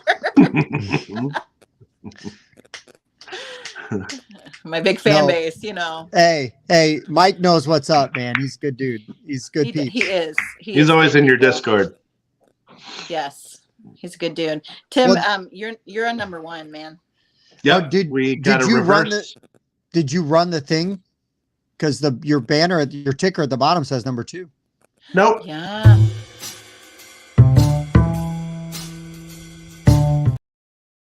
Okay. I was waiting on you the whole time. Right. To the video. So, anyways, I will recap real quick our 5 through 2 for Bob because Bob asked. Okay. Wait, brings in anything times 0 is still 0. What? Okay, thank you. Bob's math is a little fuzzy, but I see what he's saying. What's happening? Oh, Tim. I need another drink after that comment. That's got my brain. I know. Oh man. Bob's over here trying to do math. We're not. The hamster on the internet wheel is rough tonight. Oh yes, Tim stole one of my references. I feel vilified now. It's true. I call it his internet hamster. And if he doesn't feed him enough protein, after an hour and 24 minutes, he just loses strength. He's done. He can't keep that wheel going. You know, you got to give him some protein in that diet, Tim. I mean, Tim doesn't live in like the middle of the woods. Like, I don't understand why it's so terrible. Right. I know. Hamster food's everywhere, Tim. You're way closer to a PetSmart than I am. Jeez, just pony up the dough, feed your internet hamster, and stop with that smug look on your face. Oh, now it's switched. What just happened? Did I move up? Yes. So, since you've moved up and Audibles is the theme of the night, we're going to cut right to Katie's number 1. My number 1 is no surprise, but if Tim were here, he'd be like, I know what Katie's number 1 is. And anyone that's ever listened to my podcast should know what my number 1 deduction game is. And that is Sherlock Holmes Consulting Detective. I love it so much. I only have 3 of the 4 because there is a 4th one that came out that's up Tim's alley. It's Cthulhu based. My personal favorite is the Jack the Ripper and the Weston Adventures. But what's interesting is now they've been redoing them because I do have the first one. Oh no, there's 5 of them now because the first one I don't even see over on the shelf. Did I give it away? Weird. It had some translation issues. I know I'm the co-star. It had translation issues, so there were some things, but I didn't feel like it took away from playing the mysteries. So you get a book of case that's the case. You get a directory of London to search for people, to go talk to them. You get a map of London. You get newspapers. And then kind of with each different edition, they've added some different things. What's interesting with Jack the Ripper and the Weston Adventures is they follow different cases of Jack the Ripper's victims. And then the last case kind of connects them all together to surmise who Jack the Ripper might be, which I mean, I look like that crazy meme with the guy that has like those strings and the post-its on a map. Charlie Day. Yes. Yes. From It's Always Sunny. That was me because I used like pawns and put them at different places for the murders, and I was like, okay, if a cart goes here, what does that look like? And it was like a really, and it's a really good deductive challenge. I don't like Chronicles of Crime because it's too easy.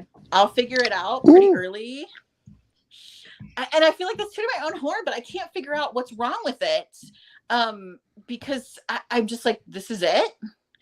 And then I have to wait to catch up to the right times to be places when I've already figured out the information. Like I played I think 1400. They released those numbers. I played that one as like a preview. And it took a couple turns. I'm like, okay, this guy did it. This is why. But we had to keep going. And I'm like, I don't need this information. I know it, but there's no way to get to that. Consulting Detective pushes you. You have to deduce things. A couple times you're looking at older newspapers. You kind of need to piece together what could have happened. It does not hand it to you. And I never try to beat Sherlock because forget that. Like, it's not going to happen. Impossible. It's impossible. But I have one really good friend, my friend Athena, and we played it during like quarantine as well. For COVID, we would do Zoom Sherlock. And I had put in my mailbox like the London directory and the map, and she takes notes and I read the different clues and stuff. So we did it together, and it was just such a fun thing. Jason hates it because he's like, it's a lot of reading. It's not a game. Just sit around reading. I'm like, okay, I mean, not all games are moving pieces around on a board. It is work, but it's satisfying work. I mean, yes. But I do feel like that like any more than 2, maybe 3, you start to get a little cumbersome as far as like player count, you know, and involvement and downtime, right? Like you guys have a system worked up, you know, so that works really well. But I do find solving those mysteries and figuring that stuff out so satisfying. But I'm also a reader. So, you know. Yes. And it's obvious, I think, why this is my favorite. I love Sherlock Holmes stories and I love mysteries in general. So I read a lot of them. I like to read. I read to my students. And we do add other people. And so I'll be like, okay, well, if there's 3 or 4 of us, people have got different times. Yes, the Carlton House has some. Yes, I would agree with that. And they do kind of sometimes escalate in intensity in some of the, because there's usually 10 cases in a box, and it's not like, oh, we're going to sit down in an hour, it's going to be done. It takes you several hours, and like my friend and I will get to a point where like, okay, here's the leads, follow. We looked at the crime scene, we talked to Scotland Yard, we talked to our criminologist, you know, we got fingerprints, whatever, we talked to the victim's family. Crap. Like, where do we go now? Okay, let's look at our list of informants. So it is, I love that brain burning aspect to it. It's like how you feel when you know the final Jeopardy question, or at least when I do, because I'm obviously a total nerd. I like do like a victory lap around my house, like, I know it, and those people did it. And that's how I feel when I solve one of these cases. It's really fun. They're also trying to make it, I think, not more gamerly, but like I started playing the Baker Street Irregulars, which is not the latest one, but the one before that.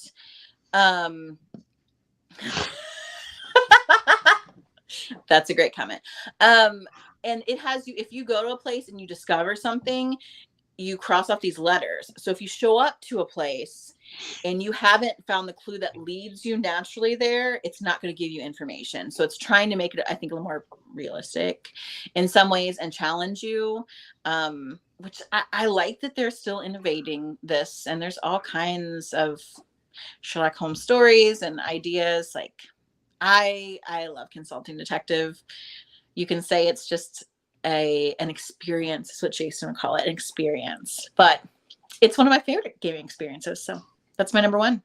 Well, I mean, come on. What are we doing with board games if we're not trying to have experiences, right? And experiences with friends and stories. The stories we can tell, whether you're moving up and down tracks in a very beige and tan colored game. With nobles, right?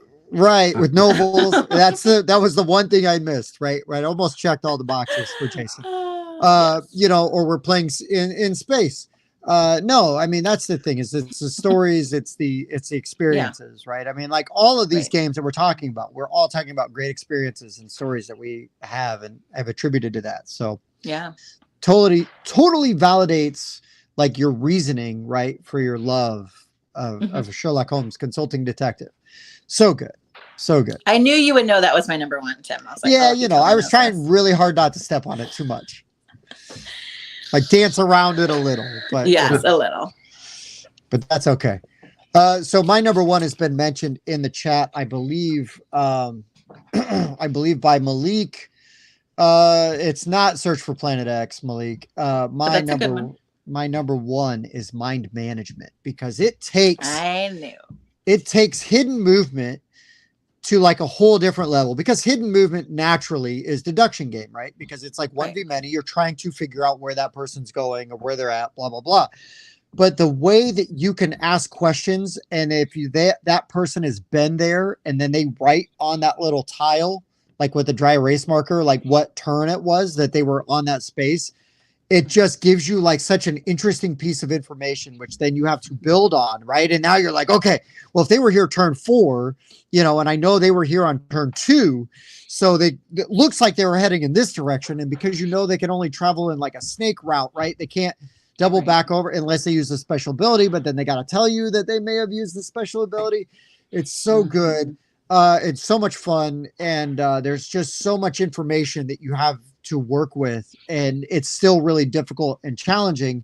And then as you play through the game, the way that the shift system that they implement gives each side in future playthroughs extra abilities, more abilities. It's almost like adding modules to a game, right? Like Taverns of Tiefenthal. Like, oh, you play it the first time and you play it bare bones, and then we're gonna add these different things to make it more interesting. Well, Mind Management does that, but it does it to help one side or the other. So if one team keeps winning, now you're making the other team more powerful, so that when you play it again, it starts to balance out, right? You know, so now the hidden move, you know, like maybe the people that are trying to find the I forget the name of the person that they're trying to find, but now that people are trying to find them, become more powerful. It gives them more tools to try to figure out where that person's at. And then as that person starts to lose, they're now going to gain more abilities. So in future games, it's like, well, now I got this ability.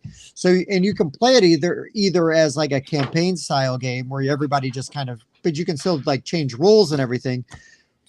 But you could also just kind of go, oh, well, this module actually works really well still, like with beginners. You could, if you play it enough, you could really start to integrate different parts of that game in. And I love the art. I love the theme. You know, I'm a comic book guy, so I love the comic aspect of that. I love that there are things hidden in the game itself, like on the board, in the box, in the rule book, that you can go online. If you go to the website and you enter in the code, it can give you either extra rules or characters or things, and you can print out. And it's so much fun trying to figure out. Even the box insert has hidden secrets in it. And it's just so cool. I think it's great. I have a great experience with Mind Management. It's a really fun deduction game. It's my favorite hidden movement game. I love hidden movement games, even though Sniper Elite isn't my favorite. I think Sniper Elite's gimmick is the bag, and it's not enough for me.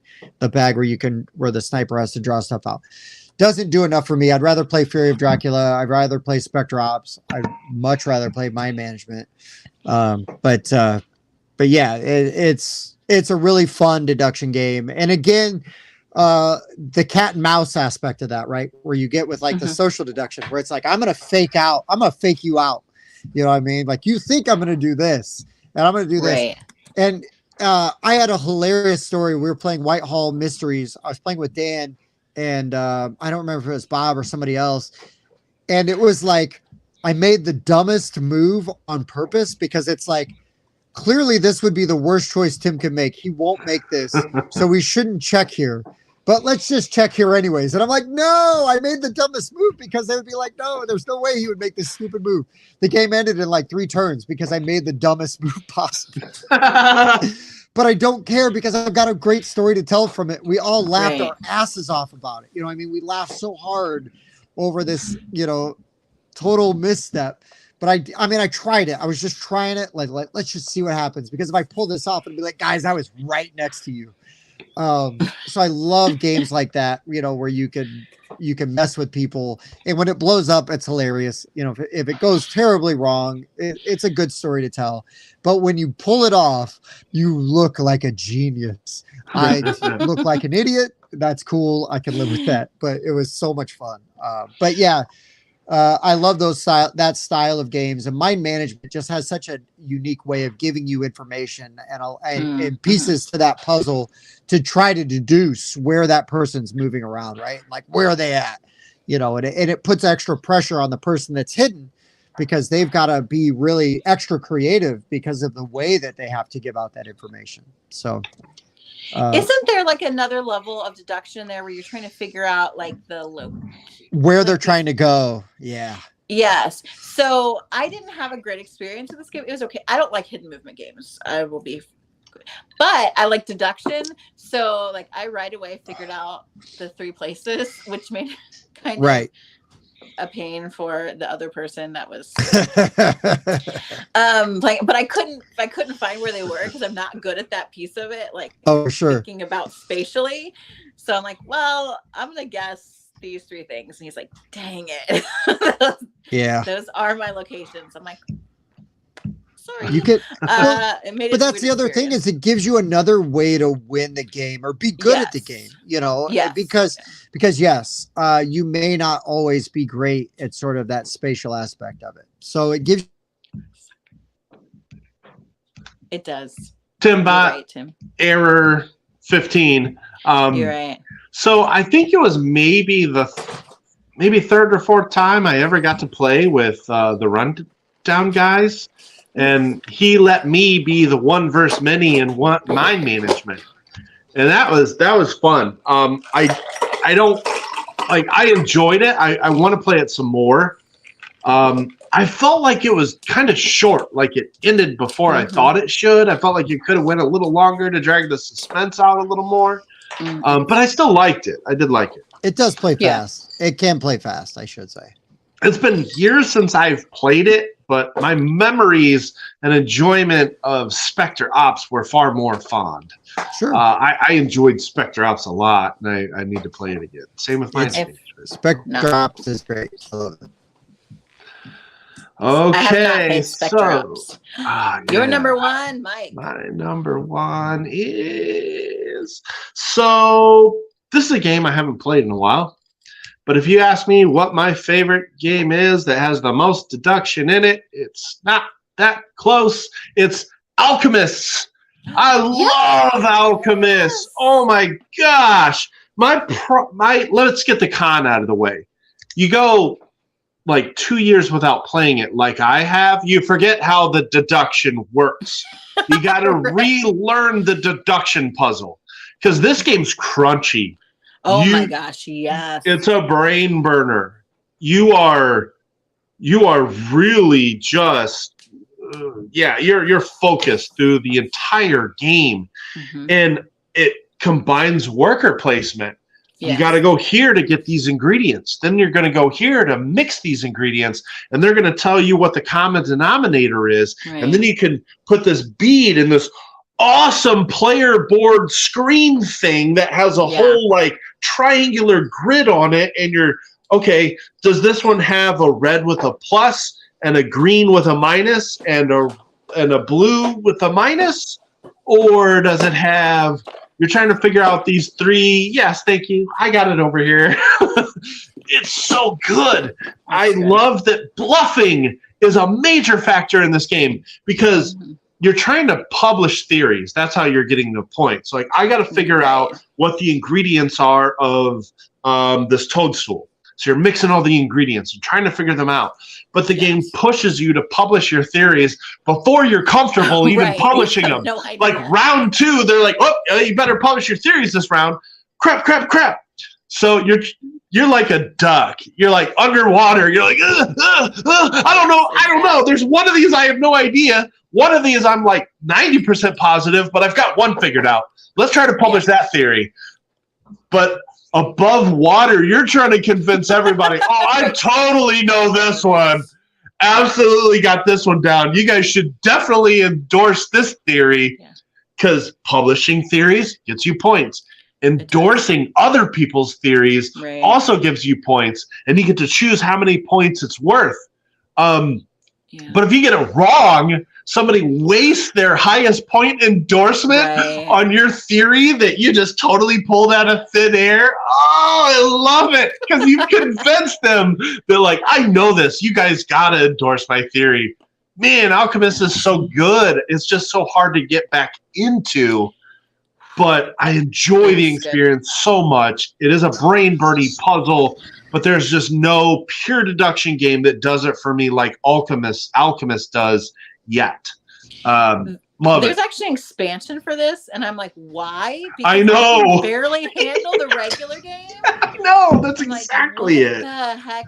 But for me, honestly, Search for Planet X replaces Alchemist for me because I get annoyed from having to deviate from my deducing to do this other shit on the board and like hire like random college kids to drink my potions. Yeah.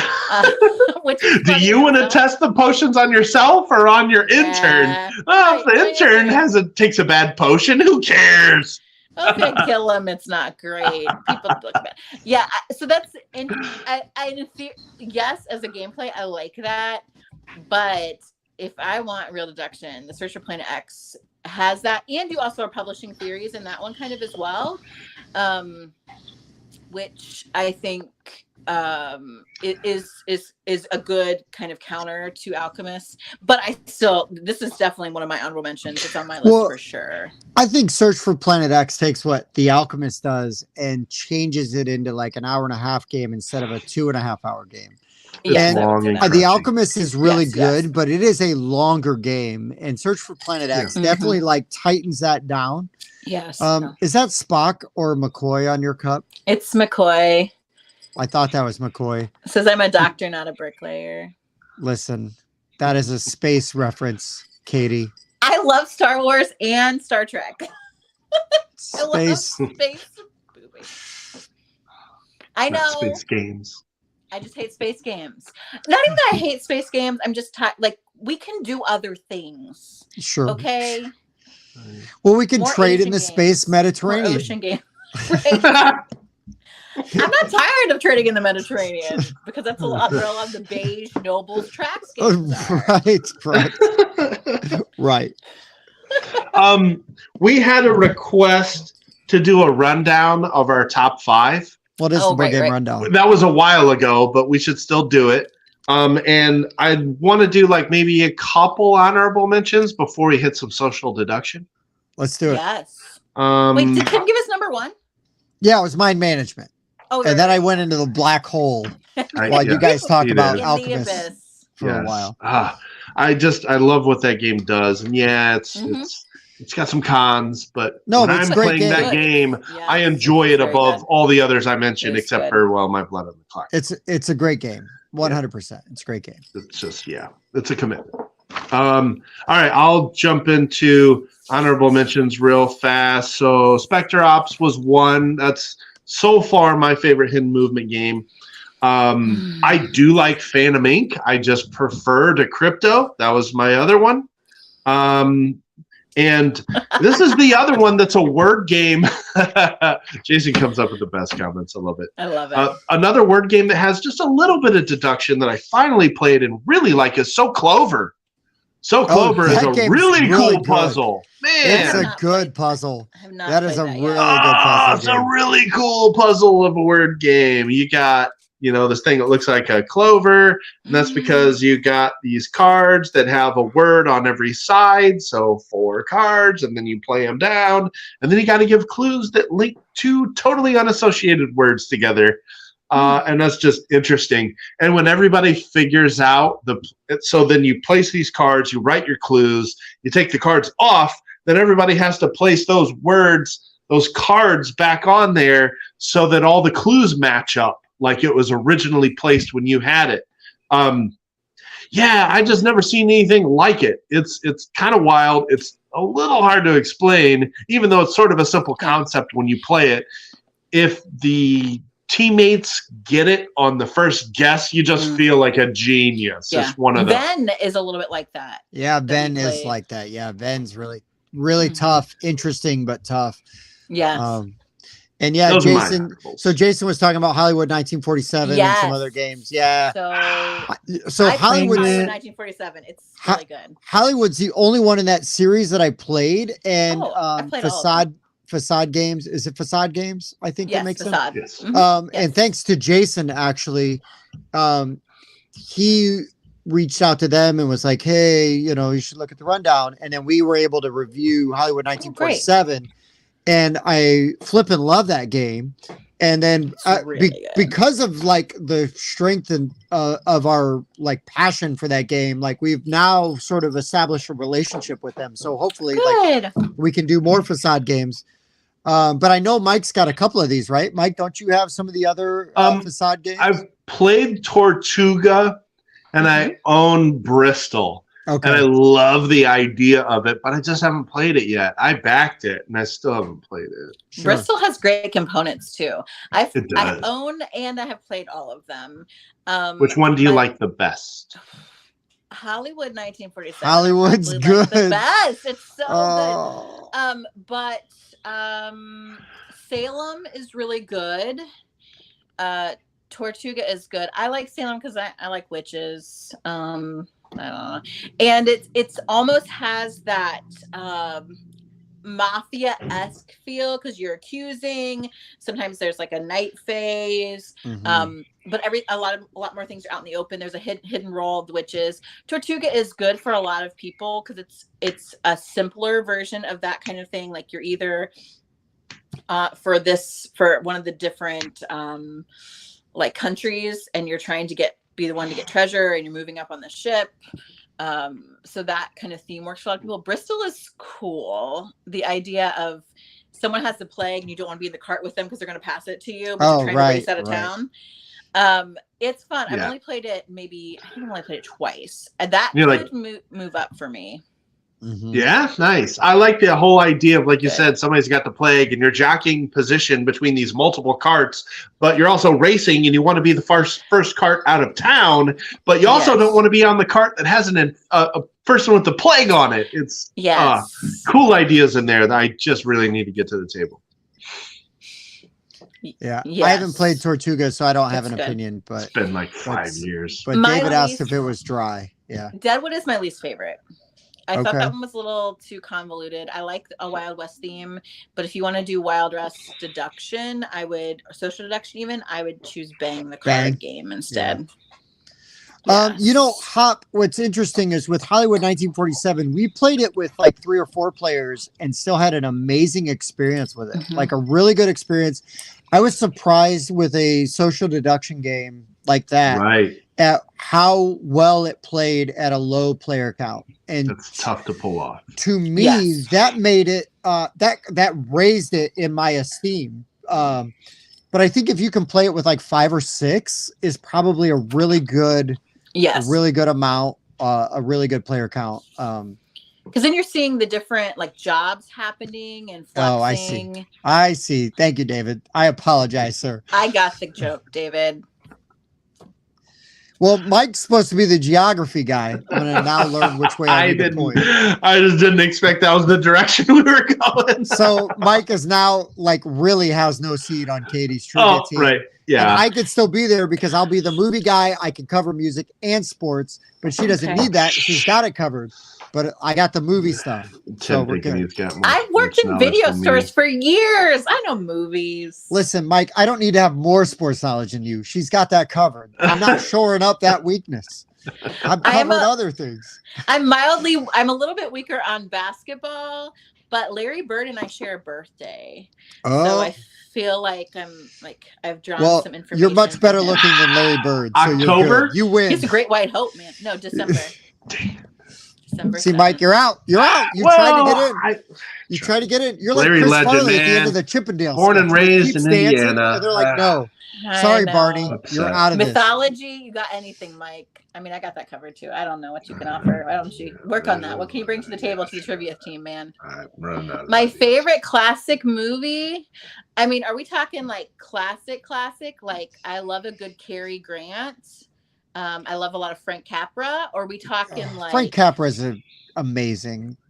Yes. Are we talking like classic, like cult classic, like Breakfast Club? Like, do you want like His Girl Friday, or do you want right? It's a Wonderful I need to know. Life? Do you want Yes. I need Yeah. to know where you're headed with that. like Maltese Falcon? I love a lot of that, like film noir stuff. I love like classic.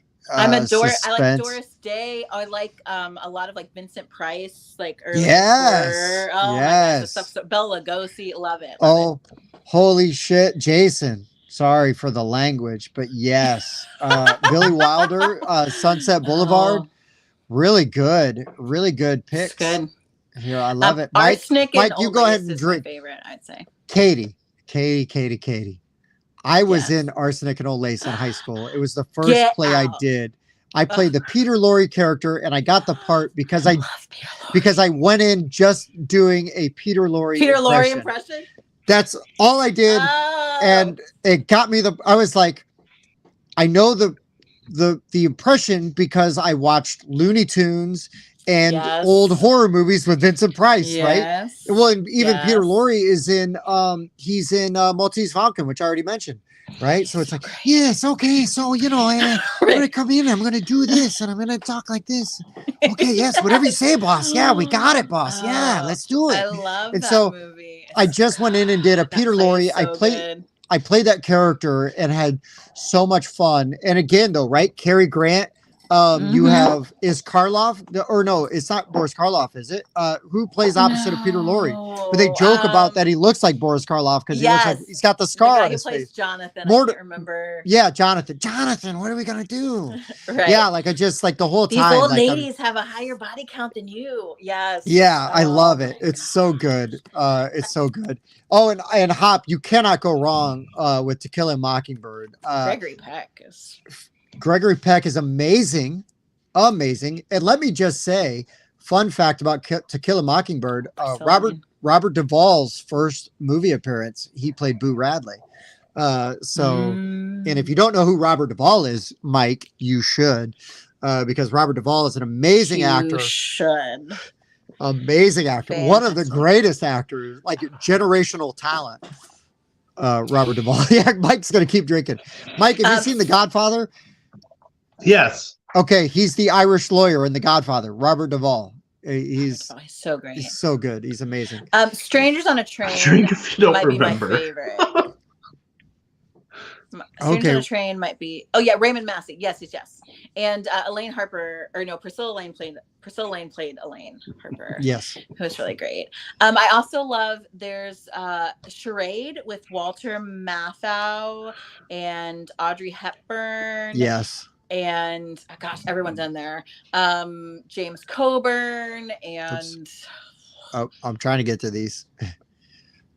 Tender Mercies. Oh, yes, I do love classic movies. Oh, Robert Duvall is so great. I love Robert Duvall. I like him in his new stuff too, but no, I mean the thing is with Robert Duvall is he's good in everything. He's just good in everything. I also am a big Western fan. I love John Wayne Westerns. McClintock is my favorite. See, I still love True Grit. Are you going to skin those smoke wagons? Like and I will also give love to the Coen brothers. The True Grit remake is amazing.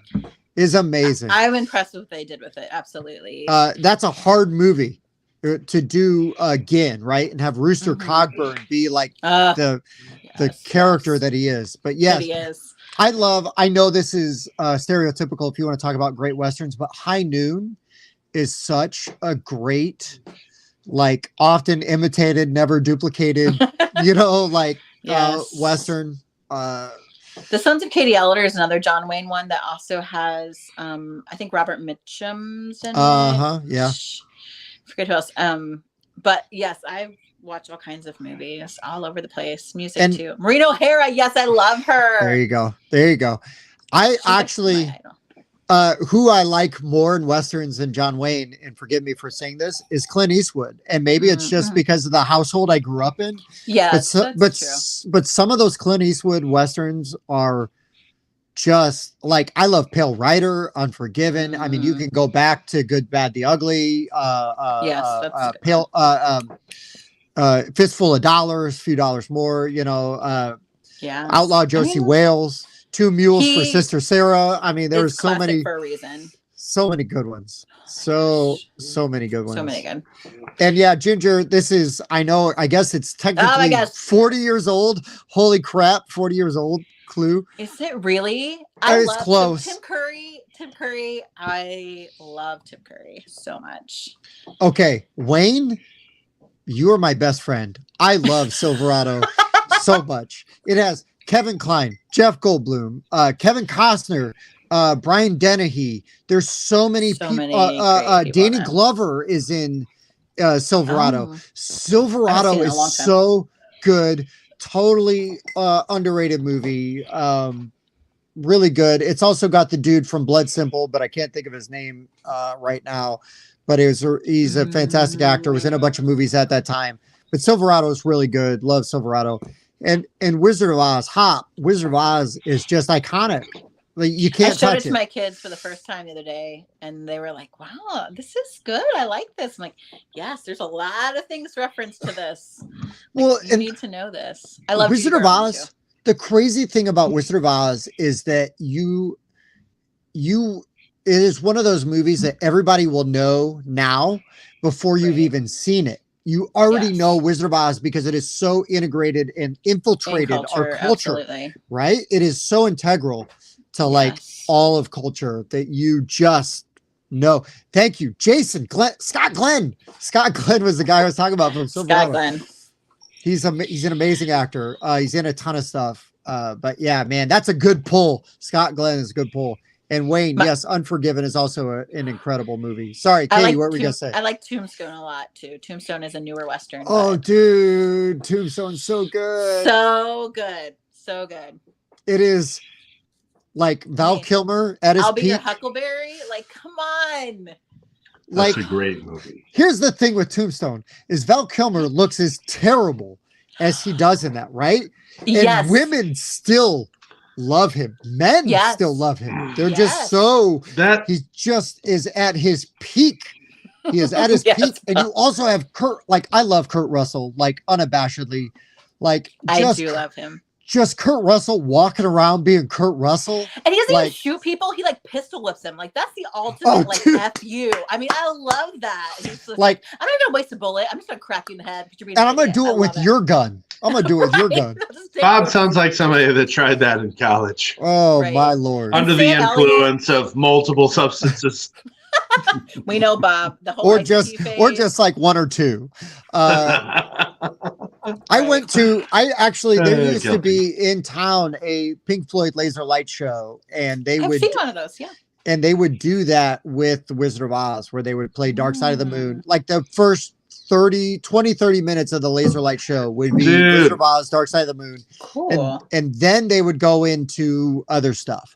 And you would do other things, but I did go to that a couple times. It's when fantastic. You were in Kalamazoo 3 to 4 weeks ago, I wanted to tell you to go to their planetarium because I went and saw this recording of the wall. I can't be taking my kids to see the wall. The wall in a planetarium. It was so wicked. It was so cool. Yeah. Cool. I will top that because I saw Roger Waters in concert in Chicago, and he basically, aside from his solo artistic pretentious stuff, did 3/4 of the wall, and it was because that's when he was in Pink Floyd, and it was amazing seeing that because he did like stage production stuff, and then there would be and then he would do like a solo thing and it was just like a bunch of sailors on a ship playing cards while atonal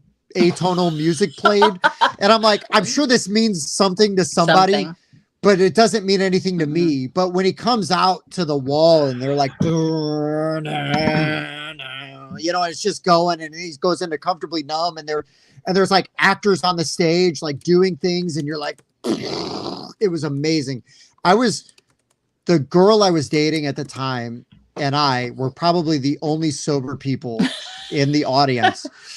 I'm not even exaggerating, but it was amazing. I was like so naive. I'm like, I like to drink. That makes me cool, right? Like, I'm gonna have a beer and watch Roger Waters, and everybody else is doing all kinds of other stuff. And I'm just like, I'm just happy to be here.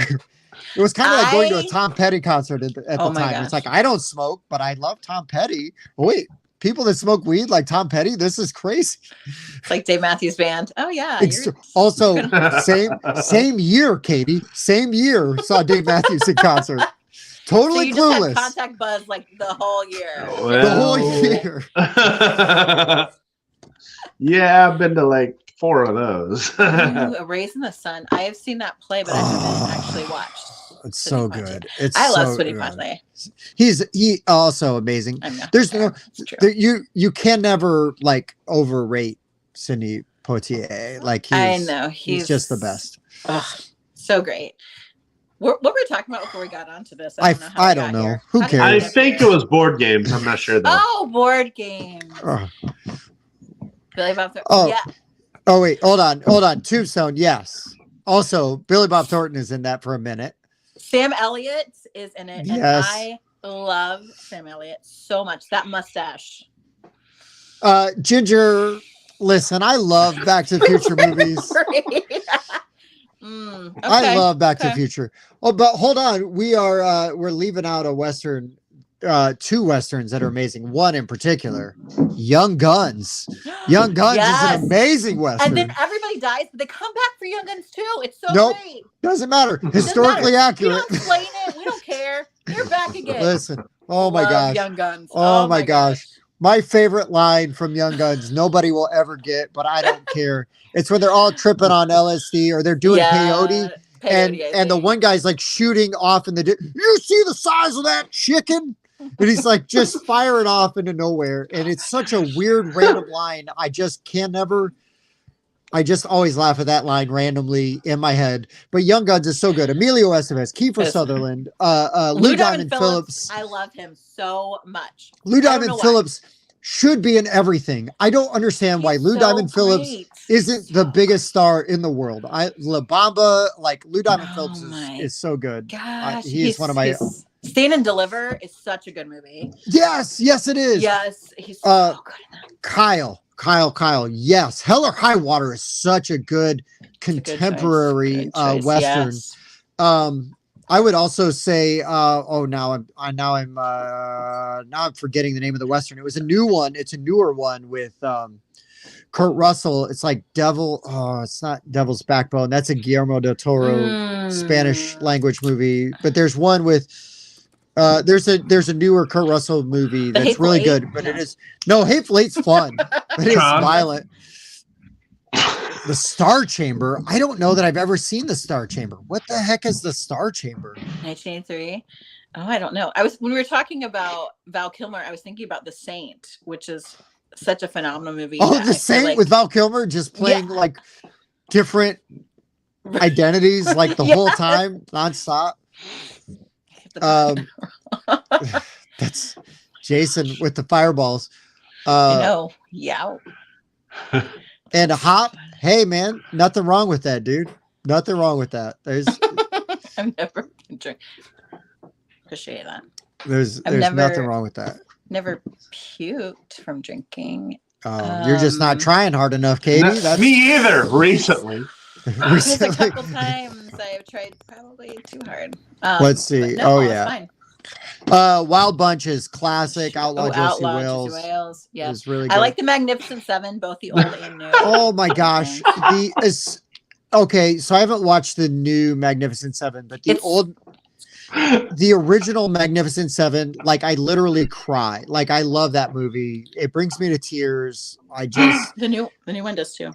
but it's that like I know Magnificent Seven is a Kurosawa, Seven Samurai retelling, which is also amazing and makes me cry because I'm a sap, but I don't care. But like just for if you don't want to read subtitles, Magnificent Seven, Yul Brynner, Steve McQueen, Robert Mitchum. There's so many people in that movie. Everybody, Charles Bronson, right? Like everybody that's anybody is in that freaking movie. I love it's so good. And a fun fact is Yul Brynner and Steve McQueen hated each other on the set of that movie. Hated each other because Steve McQueen kept every time Yul Brynner had James Coburn. Oh my gosh, which reminds me of Maverick, right? Maverick. Yes. Oh gosh, I got low battery. Sorry. Mel Gibson and Maverick, like James Coburn, Jodie Foster, I think also. Yes. So good. But anyways, Yul Brynner hated Steve McQueen because James Garner. Yul Brynner hated Steve McQueen because Steve McQueen kept like moving his hat in scenes where he's in the background where Yul Brenner's talking, and Yul Brynner threatened to nail that hat to Steve McQueen's head because he wouldn't stop adjusting it. So actors that hated each other on the set, but still somehow had an amazing chemistry. Really good. Really good. Oh boy, Jeff Bridges. Oh my gosh. I've been laughing at this for like 2 minutes now. The Dude Ranch. The puns that this guy comes up with are great. The Dude Abides. I also have a Dude glass, but I didn't use it tonight. I love The Big Lebowski. I'm a big fan. Oh, absolutely. That rug really tied the room together.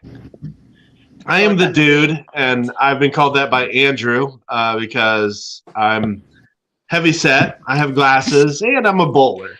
So, no, you don't look like the dude. You look like Walter from The Big Lebowski. I'm sorry. Yes. And gosh, Kyle, Ballad of Buster Scruggs is really good. I really like it. I haven't seen that one yet. It's on Netflix. Yes. Yeah, it's list, pretty fun. My many lists. I love Tim Blake Nelson as well, and he's in that. Like it's not a Western, but it kind of feels like it because it's Depression era, but No Country or no. Oh Brother, Where Art Thou? Art Thou is one of my favorite movies of all time. Which is actually like the Odyssey, which is this written by Homer, which is crazy. Why it's so good. It is why it's so good. It works on so many levels. And Mike, as a lover of blues music, if you want to get back to like roots of blues, Oh Brother has some fantastic like early blues gospel music. Yes. Oh Brother, Where Art Thou is one of my favorite soundtracks of all time. I can put really that soundtrack in start to finish. I can listen to the gospel tunes on there. I can listen to Man of Constant Sorrow, which is kind of a country song, and then like in the Jailhouse Now is an amazing song anyways, but then you get if you watch it with the movie, like the them performing it in the movie is so good. It's so good. Big Rock Candy Mountain is a great song on that. That's an old like hobo tune. My husband Jason loves John Goodman. Like anything John Goodman's in, he's down for. I'm here for it. Yes. And also Walter over the line. Yeah, exactly. There are rules. This is a nom. Yeah. Mark it a zero, Smokey. My buddies died face down in the mud. We don't roll on Rosh Hashanah. Yep. Wednesday night, I drink whiskey and talk about board games. Tuesday night, I bowl. Yeah. But I don't roll on Shover Shabbos. Yeah, you don't roll on Shabbos. No. Look at that, dude. Wayne, you're the man, cool. Dude. You are the man. Mike, did you want to do some honorable mentions or something? Did we want to talk about games? Are we going to go back to board games? What are those? I threw mine out. Okay. Did I miss them? He had said a few. So Clover, Spectre Ops, Phantom. I do remember that now. We talked about awkward guests. I also love Mystery of the Abbey, which is like Clue up a notch. I want that game so bad. I've never played it. I have it. I know. I'm always jealous because you guys talk about it. Ooh, we can bring it to play. We never did a rundown of our top 5, and since that comment's there, why not go ahead and do that? No, Kyle, we haven't started the list yet. If you No, watch the first 20 minutes, No. you would also think that we hadn't started the list yet. no, we never actually did a Totally, list. totally fair to you. Yes. We had talked down our 5. Who starts now? We've moved all around. I'm the co-host, and Yes, Tim's she's the the guest. co-host. Tim's All the right. guest. All right, I'm not buffering currently, which means I'll start buffering. So I'll do my Well, top 5 so real go. Keep quick. him as the guest from now on. So here goes. I will do Bureau of Investigation was my number 5. My number 4 was a tie between 13 Clues and Conclusio, similar games, but different. My number 3 is the beautiful and amazing Mask of the Red Death. My number 2 is the Asian-themed Deception, Murder in Hong Kong. Saying that inaccuracy. And then my number 1 is Mind Management. I was hoping that to say that while Katie was like mid-drinking, because I knew that would get a spit take if she was drinking when I said it. No. But Oh man. but that's my terrible. top 5. That's my top 5. My number 5 is Micro Macro Crime City. Number 4 is Shipwreck Arcana. Number 3 is also The Beautiful Mask of the Red Death. My number 2 is Search for Planet X. And my number 1, Sherlock Holmes Consulting Detective. Great list. My number 5 was Blood on the Clock Tower, Social Deduction. 4 was Turing Machine. 3, Detective Can't Cheat Death, specifically. Number 2 was Decrypto, and number 1, Alchemists. Yeah. Good list. Alchemist was on my honorable mentions as well. Yeah. So, what other honorable mentions you guys got? Before then maybe Katie rattle runs- off some social deduction. Before Katie runs out of battery, why don't we do? Oh, yes. Yeah, our social deduction Ooh, ones. yes. Katie, why don't you just go ahead and give us like your 5 social deductions? Okay. So my number 5 was going to be Mafia Werewolf. That's just classic. Yes. I so love good. One Night Ultimate Werewolf. It's I just still in bought my that to top try with my 50. students. I enjoyed a lot. It's just lying, and I'm totally fine with that. Yes, my students are Love it. as they all say, they're all sus, so they can go ahead Right. and Nice. lie to each other. Bang, the card game. It's Western based on spaghetti westerns. The card game version is much more deduction Yes. than the dice game, because you are trying to figure out who is who and play your cards a little bit, maybe closer to the vest. Number 3 is Growl.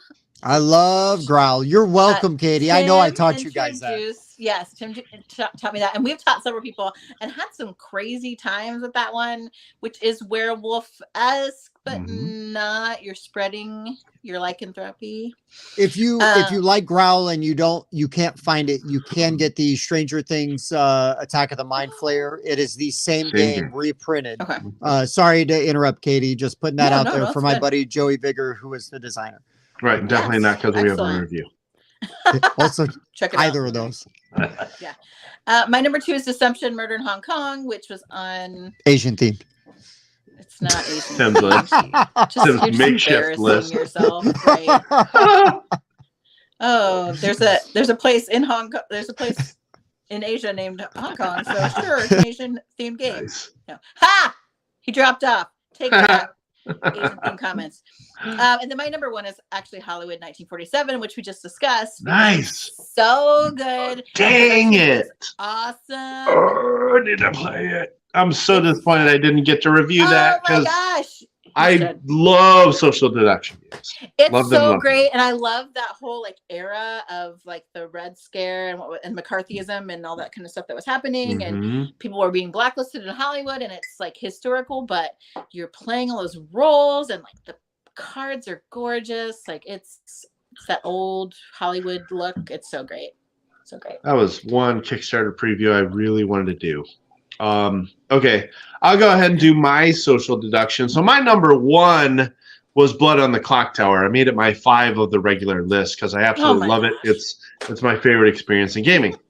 Okay, so my 5 is Unfathomable. Yes, I realize. Well, I don't realize how good. I don't realize how good Battlestar Galactica is. Because it was out of print before I even got into games. Right. Like, I was never going to spend the money to play it. And unless somebody busts it out, I'll never get to play it.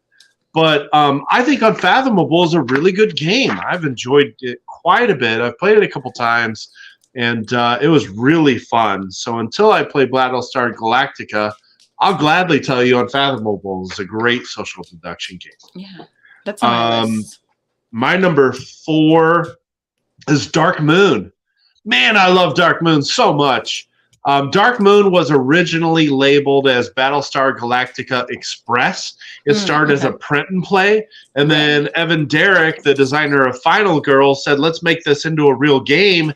And what I love about this is that suspicion starts immediately.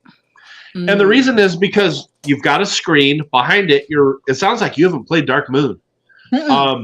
You're rolling, so everybody's working towards like repairing parts of their spaceship because you're trapped on a moon of.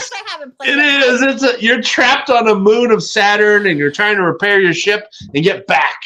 And so, but one person's multiple people could be infected. And you got to figure out who they are because they're trying to sabotage the ship so that you can't repair it and get off. Well, the way that you do an action is behind your screen, you're going to roll 4 dice. 2/3 of the dice faces are negative, but you got to put a positive out to repair the ship.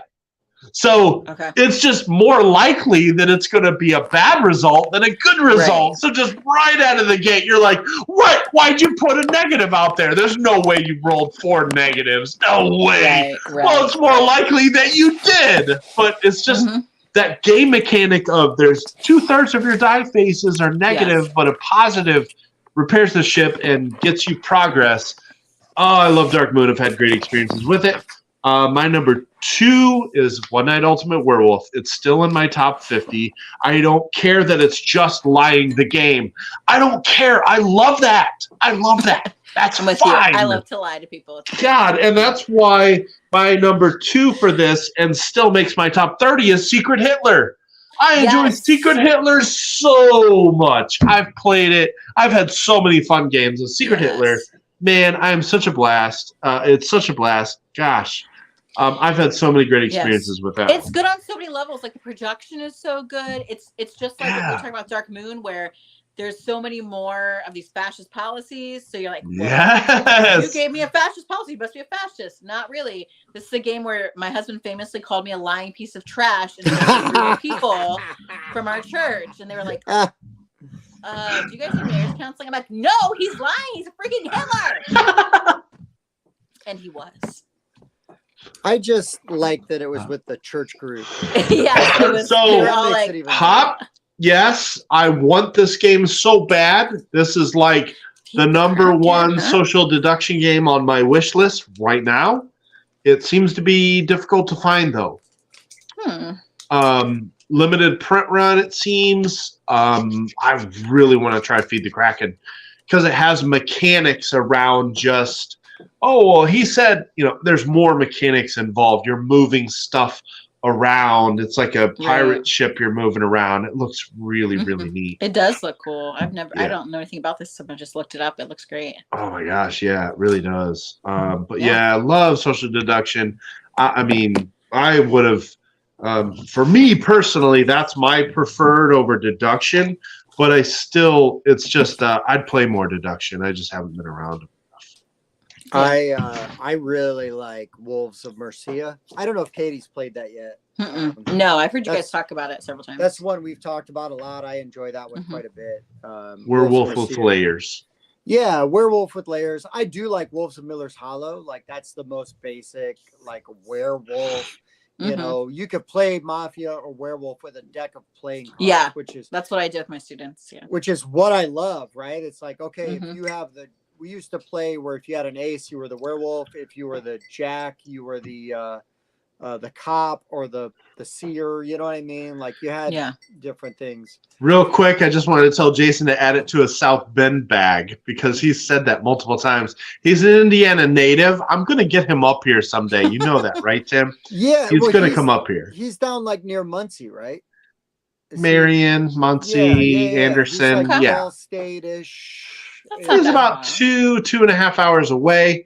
I told him if I have another Saturday get together, he's getting an invite. So And Hop, yeah, you're right. I mean, I think the name Secret Hitler is Yeah. problematic for people, and I don't blame you for that at all.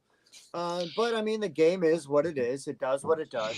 But it is like super high level. Like you're not like choose to gas the Jews or not. Like it's very Right. much like fascist or it's just the liberal. Like, name of the game. Yeah, I would like That's a it. print and play of Secret Voldemort because I'm a big fan of Harry Potter. So Mhm. I'm okay with that skin too. Like I just think it. Yeah, you could skin it any way you want. This is made by the Cards Against Humanity people, so of course they're going to skew to Push the envelope edgier, a little bit. Yeah. to the edgier version of that. It's amazing how good that game is for that. Listen, Just no, they know what they're doing. They are funny.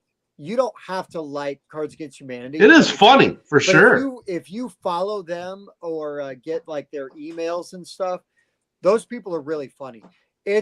But I sort of equate Cards Against Humanity with that company like I do game stores selling Magic and Pokemon cards. It's how they make their money.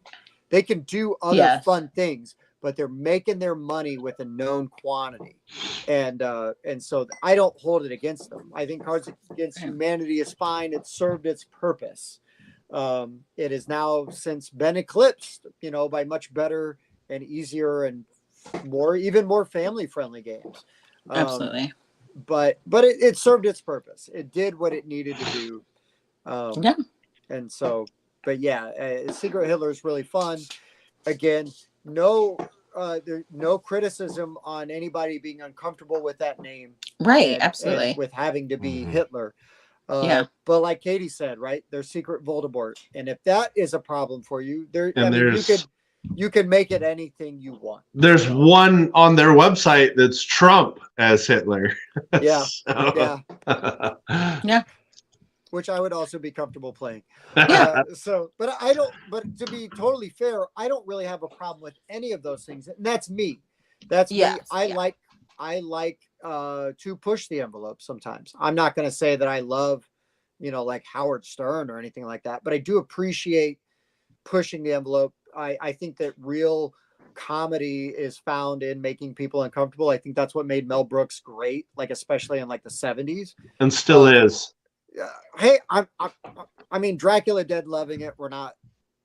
Isn't he making History of the World cartoon? Yes, it was hilarious. Mike and I have been messaging about. Oh, it's so funny. I'm like, oh my god, funny Mel Brooks stuff. Oh, thank you, Lord. My favorite that no one's ever heard of his is the 12 Chairs. Oh, deep cut. I thought you were going to say like Silent Movie because I really like Silent Movie. 12 Chairs. You went like a step further back. You went like, okay, wow. I see your Silent Movie and I raise you the 12 Chairs. No kidding.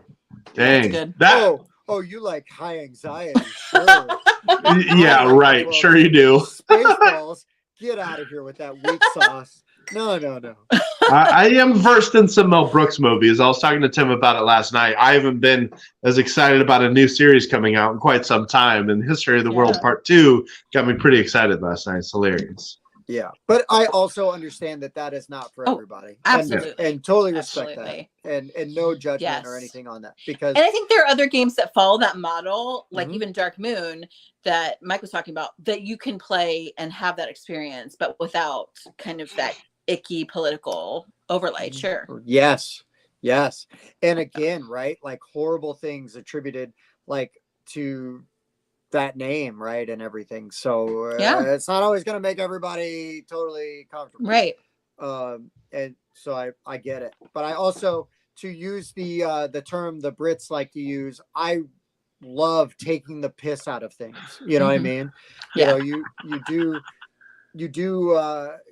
take something really horrible and you just totally remove all of that hatred from it, and then make the people that use it for bad and evil look like idiots. And that's one of the things. It's like a coping mechanism. Yeah. It's to find the humor in something that's. It's like like Blazing Saddles, right? Like I love Blazing Saddles. Oh my gosh. And Blazing Saddles, people will be like, oh, it's racist and it's terrible. It's like, no. You look at every racist person in that movie is a complete doofus, and all of the heroes are the people that are not the problem, right? Yeah. And everybody that is the problem, like they're total, like, I mean, they're buffoons. I mean, it's like such buffoonery. You can't even take them seriously because they're so idiotic. But yes. I have 10% battery left in my phone. Okay, sorry, Katie. I had to switch over to my iPad because my phone just died. I'm not minding this angle. But going back up here, hop in the comments multiple times. I know Tim's not a fan. I think it's okay. I'd play more. I think it would be more fun as the one versus the mini because of the bag building. I think that makes it a far superior role than the others in that one. And I just don't like hidden movement as much. So let's just go straight bag building and forget this other nonsense. No, I mean, bag building's one of my favorites. So there. I love bag building, but I just didn't. I don't know. For me, it was like I hate to say like a game relies on a gimmick, but I feel like Sniper Elite relied on a gimmick. It's like, oh, this is hidden movement, but with bag building, and it's like, well, only one person gets to do bag building, and it's not that exciting, and it didn't always come up, so I don't care. It's not like they had to do something with it every turn like you do with Quacks, or another bag building where you're like constantly, or Orleone, right? You're constantly in and out of it. Yeah. All right. Well, since Mike hasn't hit his quota of R-rated content yet, let's just go ahead and get that out of the way. We ain't found shit. Oh yeah. I saw Spaceballs of Child and it scared me because I saw the part where that thing busts out like Alien. Oh, and yeah. As a child, I was like, oh my gosh, and I couldn't touch it for years. You know who scared me as a kid from Spaceballs was Pizza the Hut. I just was like, it was so gross. Like the guy was like eating them. Yes. Well, the real Jabba scared me a lot too as a child. All right. Oh yeah. I mean, Pizza the Hut sends out for you. Yeah. Let's ask a question real quick. If Mel Brooks was to revisit Spaceballs, would you, if there was a Spaceballs 2, would you rather they cover a different Star Wars movie, or B, try to redo the same movie but recast John Candy and Rick Moranis? I feel like you're starting off on the wrong foot if you try to do that. Rick Moranis is still alive. He just doesn't act anymore. He doesn't act anymore. So it's not like you can't get him. I know. But do you recast those two? No, you just do a I new would movie. see something new. And I also think you could do really funny, interesting stuff with like parodying Kylo Ren. Like I think you could do some angsty teenager. I think that could be really fun. Yeah. I would almost go with like the Scary Movie version of like the early Scary Movie, like Scary Movie 1 and 2 before they got like too stupid. If that's possible. There's a lot of satire to be found in anything having to do with Anakin's storyline. Oh my god! Well, God. The prequels parody themselves. Yeah, don't even bother. We don't need to parody Jar Jar. It's done. Okay. He parodied himself. I'm waiting. I thought Rick Moranis was going to pop up in the new Ghostbusters, and he didn't. And I like done, man. But I know his kids are grown. Like he stopped acting because his wife passed away, which is totally noble, and I love it. Absolutely. But also like a huge loss to like fans of Rick Moranis because he was so good and so prolific and in so many things. Yes. But yeah, I mean, I don't know. You'll see. But yeah, Spaceballs, just do a new one. Just a new one. Yeah. Agreed. I agree. You're welcome for that excellent movie question. Okay. And I'm glad you can chime in on a movie you've seen, Mike. The guy who said we ain't found shit went on to be in Star Trek. He was a captain or a major character. Was he the Vulcan? Was he the Black Vulcan character? He was somebody in one of the newer. Tuvok? He might have been Tuvok. He was somebody in Star Trek. One of the newer, I say newer series, but like one of the series from the 90s or early 2000s. Yeah, because I think Tuvok was on Voyager. So now we're gonna let's go. IMDb Abridged is my friend. Officer and Generations. Oh no, Tim Russ, who played Tuvok. Maybe I'm right. So Yes, Tuvok from Star Trek Voyager. Look at me. Yeah. So right there's some fun trivia, and then Katie, who doesn't like space, busts out the Star Trek knowledge. I am a Trekkie for sure. Like, yeah. I love it. Except I haven't kept up with it as much in the new stuff because I don't want to pay more money to get other streaming services. I'm using a friend's account, and I've got to watch Picard season 1, and I enjoyed that immensely. I love Picard so much. But I love John Luke is the best. Yeah, I do. But like, here's the thing: is I loved. The problem is I watch a series, right? Original series. Grew up on original series. Yes. Love Shatner. Love all of those guys. The Oh my chemistry, those gosh. movies.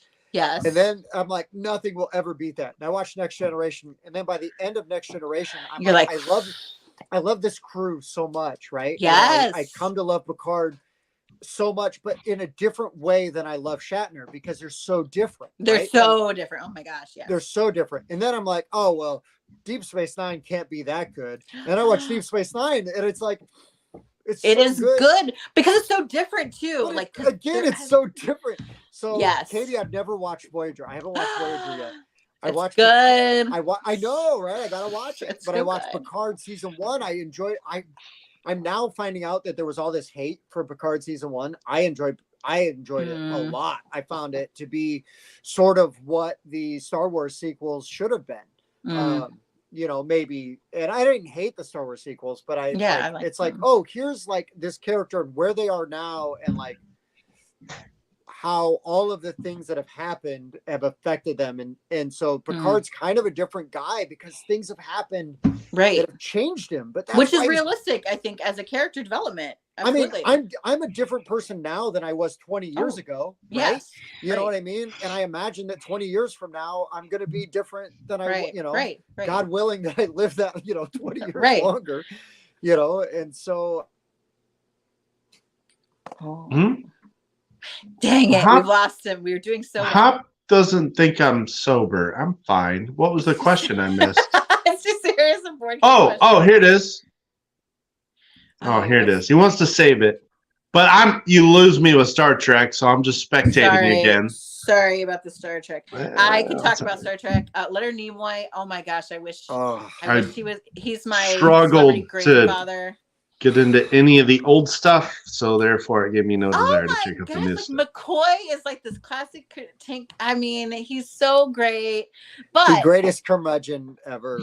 Yes, but Next Generation, I think, is a good place to start if you don't want to get into the old ones. But I watched the old ones with my great grandmother when I was a kid, so I grew up with that. And then that's when Next Generation was coming out, and then I'm like, oh, they have a female captain, Voyager, and then Deep Space Nine. Like, oh, they're on a space station, and we've got all the different jacks happening. Like the first, it's so good. It's how ahead of its time with gender politics and things. Gosh, yes. But here's the thing though, with the original series Star Trek, is the McCoy Spock relationship, especially once you get to Wrath of Khan. I'm just welling up in tears just thinking about Wrath of Khan. I love it so much. It's so good. It's so good. Ricardo Montalban. I mean, come on. Oh well, come on. He's so good. He's so biting great. off pieces of scenery and just chewing it. Ricardo Montalban. But no, he's so good. And right, like any long-running TV show or series of movies, there's peaks and valleys, right? Yes. Absolutely. There's great things in there. Mike, what I would do is I would say here's 5 original series episodes you must watch. And then you go and you watch some of the recommended movies because now the series is built up why the movies are going to be great. And then you go into Next Generation. And some of the Next Generation stuff is freaking fantastic. There's some terrible episodes, especially in season 1. Yeah. But That's true. they're finding there's their really way. good stuff. And there's some like awkwardly racist stuff in season 1 of Next Gen, which is really weird because you would have expected that to be in the 60s show and not but late it wasn't. 80s, early 90s show. But then like Deep Space Nine has some amazing stuff and really, really great things. And Voyager also has some good stuff, which Tim needs to watch because it's worth it. I do. I'm familiar with Voyager characters, but just there's some great characters like Belana Torres and like how like she's working out engineering and and you got Tuvok and Janeway. 7 of 9, and there's the is the holographic doctor on Voyager. Or the hologram. Yes. I know what his name is, but I can't think of it right now. I can picture him. I know him because he was in Deep Space Nine and he was in some of the movies. Yes, he's also super grouchy. Oh yeah. Oh my gosh, Riker. And I mean, there's Riker, who was like kind of like the playboy that Kirk was in the first series, but he's totally like It's so funny to go back and watch Next Generation and Riker being the way he is with today's look on like how men should behave. Because Riker's a tomcat, dude. Like he totally is. He's a straight tomcat. But I don't care. I love it. But he's so charming and it's so good natured though. I mean, that's the difference though. Is it never comes like even he's never creepy. He's really like Shatner was never creepy. Now maybe offset, right? Like off camera. It was a little awkward and stuff. But like he was never actually like creepy, like it was all fun. They both just love the ladies and the ladies love them and they can't help that. Like that's once Deanna Troi gets pants though, that's where I'm at. Like, when she gets a real Starfleet uniform, I'm like, thank you. Yeah. Thank you. Gosh, I was in love with her too. Marina, I forget her last name. Yes, I don't remember Marina's last name. Loved her. I like Gates McFadden a lot too. Gates McFadden. Also like a trained dancer, right? Gates McFadden is like a choreographer for a bunch of videos and things. And it's amazing how. And she's back in season 3 of Picard. Yeah, I know. I gotta watch season 2 and then I get season 3. Mike, you will eventually put down that Colts mug. Mike, get it together, man. Colts, Mike, you want to fight about football? Because no. Because if you're a Bengals fan, you got guys trying to shoot people. But hey, you gotta do what you gotta do. It's a hard knock life over here in Cincy. Katie is hard Scrabble. She comes off sweet, but man, she is tough. I will cut a bitch. That's right. That's right. So I get away with lying in all these social deduction games. Hey, apparently you've been raised in the school of hard knocks. It's true. My dad was a Raiders fan, so that just win, baby. Mine was too.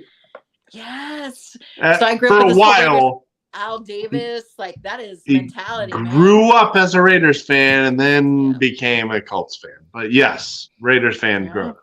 Yeah. Now they're in Vegas. There's a great documentary on Disney Plus actually about Al Davis and oh my gosh, I can't remember the name of John Madden. No. Gosh, what is his freaking name? Pete. He was the commissioner of the NFL. Oh yeah. Pete something. Yeah. Mike, you just lost your seat at the sports. I know. I can't remember the NFL commissioner before Goodell. Come on, man. Roselle. Oh yeah. Yeah. So it's about Al Davis and Pete Rozelle and their epic like fight, like their whole careers. It's so good. You should check it out. I'll have to watch that. I'll have to watch it. It's good. It's I super love good. Documentaries anyways. And, dude, me too. I love it. And football. My dad was a football coach growing up, so football is like in my blood. I played powder puff. I played center and defensive tackle. So hell yeah, that's big awesome. fan. Big fan of football. Yeah, that's my sport of choice. We are football fans in my house as well, but we have 3 teams represented here. Notre Dame, Colts, we got Bengals, and we got Bears. And I'm a diehard Notre Dame. Oh, the Bears! Yeah, Bless I their keep hearts. telling I keep telling people they need to learn from how the Bengals built a team. And that's get a quarterback, toss a couple receivers around them. If they're good, you got a team. Yeah. That's it. And then play a little we needed a defense. line protection. The defense has really been carrying the Bengals for a long time, and now we finally got an offense to match. We got rid of Big Red because Andy was stinking up the place. So I was like, he has peaked. He has peaked. Get rid of him. And where did he go? You're welcome. The Bears. The graveyard. The boneyard for They've been making some bad choices. Oh, we are the Bears. Are like a are they going to of my life? The Bears. Will they screw up after bad choice after bad choice? Will they screw up? The question is right now, will they screw up the first overall pick with all that juicy QB talent out there? I feel like they're going to find a way to do that. Oh yeah, no, we're going to trade. We're going to trade that pick to absolutely. somebody. You better. You're still going to screw it up. But then we're going to draft GM and somebody everything. that's going to be out of the league in 3 years. I mean, it could be worse. It could be Cleveland It's a- drafting these quarterbacks that are like jokers, criminals that do nothing for you. Oh my gosh! I can't believe. To be fair, I can't believe the Browns will like draft Johnny Manziel and then be like, I can't believe that blew up in our face. Like, wait a minute, the dude was a douchebag. How about let's just give the most guaranteed money ever to a guy with 24 sexual assault allegations? Exactly. Oh my god! Really? And he hasn't touched a football in 2 years competitively. So much money. He looked awful this year. And he looked awful. He was overrated when he was with the Texans. That's the worst contract in football, maybe ever. $250 million guaranteed. Doing in Cleveland? What are they doing in Cleveland? Nobody knows. It's like DeMarcus They Russell. don't know. Hold my beer.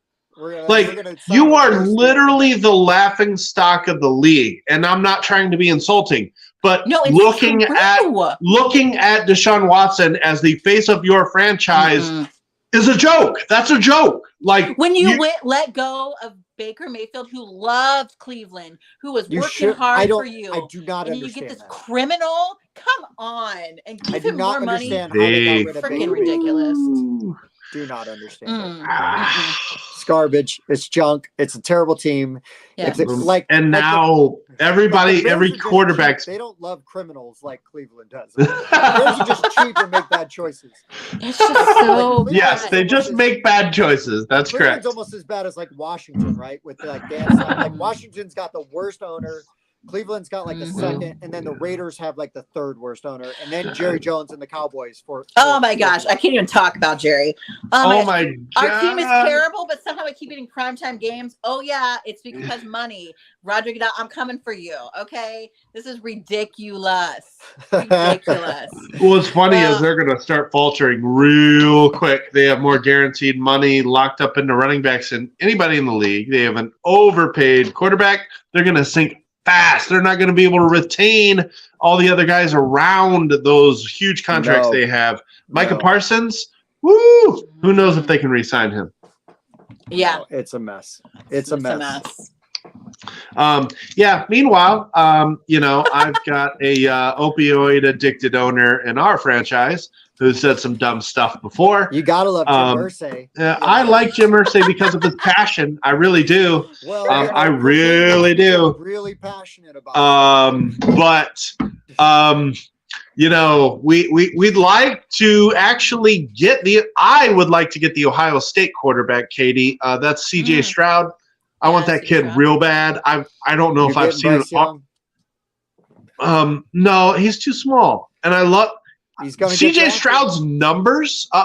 Katie's phone died. CJ Stroud's numbers are comparable to Bryce Young over the last 2 seasons.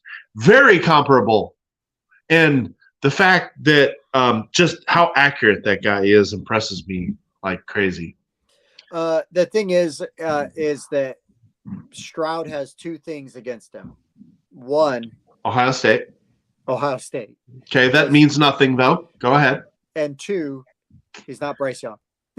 He's not Bryce Young. No. He's also taller than 5'10", though. No. So, but here's the thing: is it wrong? Like Katie's back. Did your battery die? Back. We're still talking about CJ Stroud. Okay, I super want shock. that kid so bad in a Colts uniform. Mike, I'm not arguing that Bryce Young is a better quarterback. I'm just saying Bryce Young is going to go first. I'm telling you. Oh, he is. Because of He is. Alabama and legit, like, truthful. Bryce Young's super smart, like really smart, high football IQ. The guy is going to work, right? But he's either going to be Drew Brees, where you've got an undersized quarterback that's really cerebral and is going to figure out the game, or you're going to get a dude that's going to get broken half, 6 games into the season because he's going to get drafted by a team without an offensive line. I feel and like he's going to be staggering around like Tua for the Dolphins, and unless he can get away and move and have feet, because for a while Burrow didn't have a line and he got sacked. I don't care how many times. Burrow's a big, tough dude. Yeah, but Burrow's also legit. Like Burrow is like the Bengals. It's really fun to watch the Bengals and the Chiefs. Like we're just and like the Bills are like, hey, we're here too, and we want to fight. I just love it. I love that there's like these 3 great teams that are like just beating on each other at any given time, right? One of those teams is going to go through, like in the AFC, and in the NFC, it's kind of like, who do we got? Like who's around? Well, when the Buccaneers make it to the playoffs with like a 50% like win record, are you freaking kidding me? I know. Yeah. Well, the AFC just has 3 amazing young quarterbacks driving those 3 teams, and that's the difference. Yeah. And the Rams just had this stacked roster, dumped all their picks into Matt Stafford, and just made it work for a season. They got their ring. That's fine. That's fine. They got the ring. It's always worth it when you get the ring. Never be as good again. Stafford will never be as good again. You're probably and I right. hate that because it's like they went to the Super Bowl and then they fell apart. And I really like Sean McVay. I was hoping he would like be able to continue to make something out of it, but they were not what I wanted to see. I don't know. I feel like they did have some injuries. I feel like Stafford will be able to play well again. I don't know if he's going to have like MVP numbers again, but I just think that like the 49ers are catching up to the Rams. They're not they have already. They've passed. Absolutely. Like the Lions are going to be good again. Like good. I think it's been good since Megatron. So depending on where Rodgers ends up, the NFC North could be definitely up for grabs as long as Rodgers gets his butt out of the division. Retire, move on. Aaron Rodgers. I know.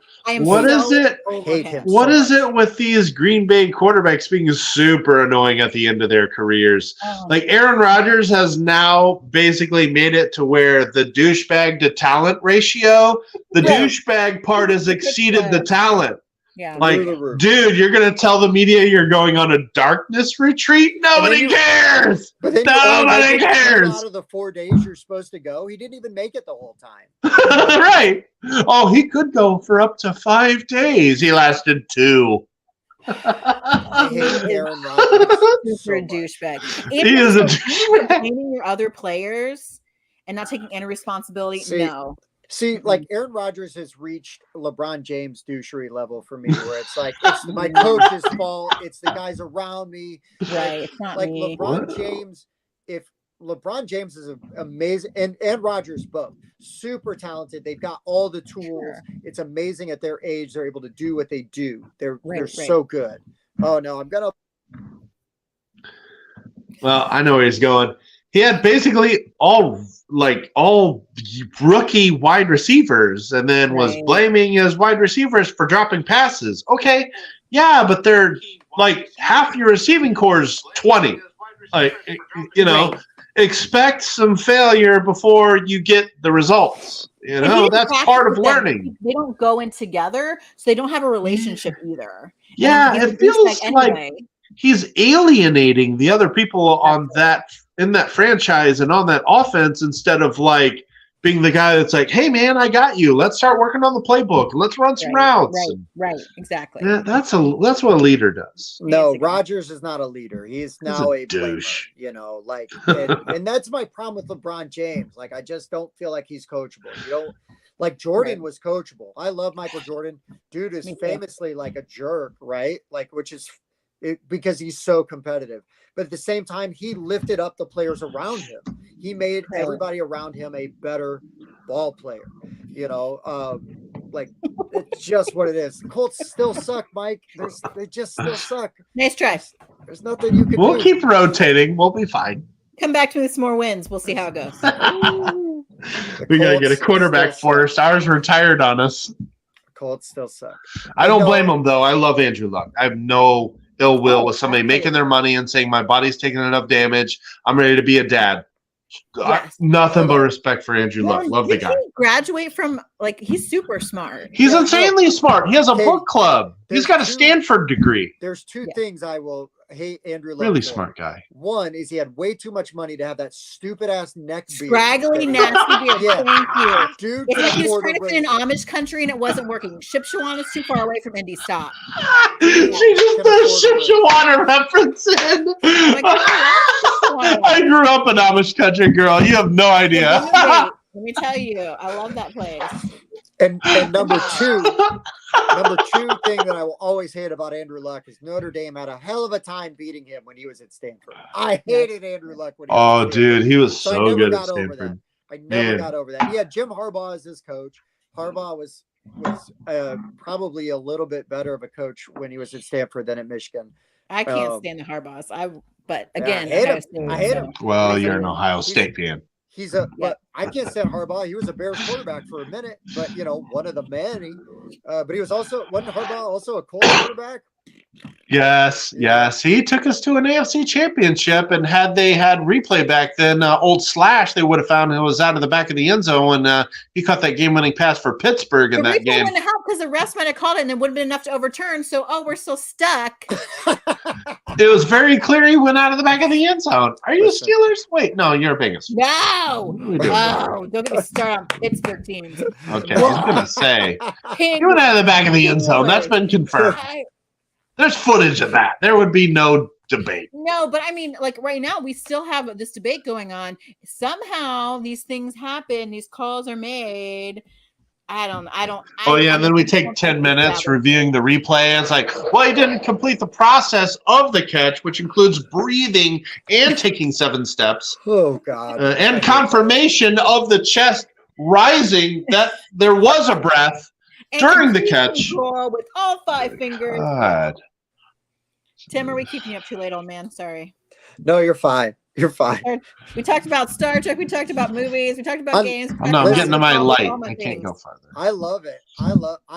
Here's the thing is, Katie, is like usually we have somebody on and it's like they like sports or they like one other thing outside of board games. But like you and I'm a I are Renaissance like, woman. yeah, you and I Like it both all. are like so well rounded. We could talk about movies and books while Mike's eyes glaze over.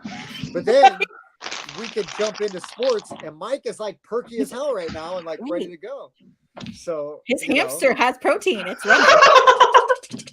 It's good to go.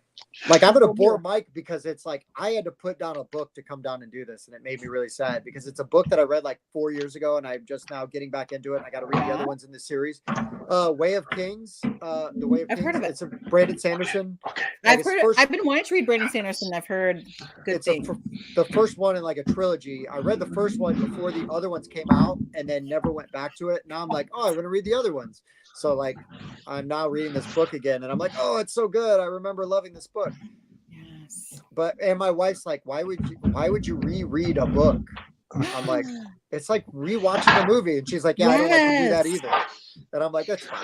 I don't That's my mind. favorite. We can like I love different things, so yeah. Yeah. I don't Yeah, mind like- rereading books at all.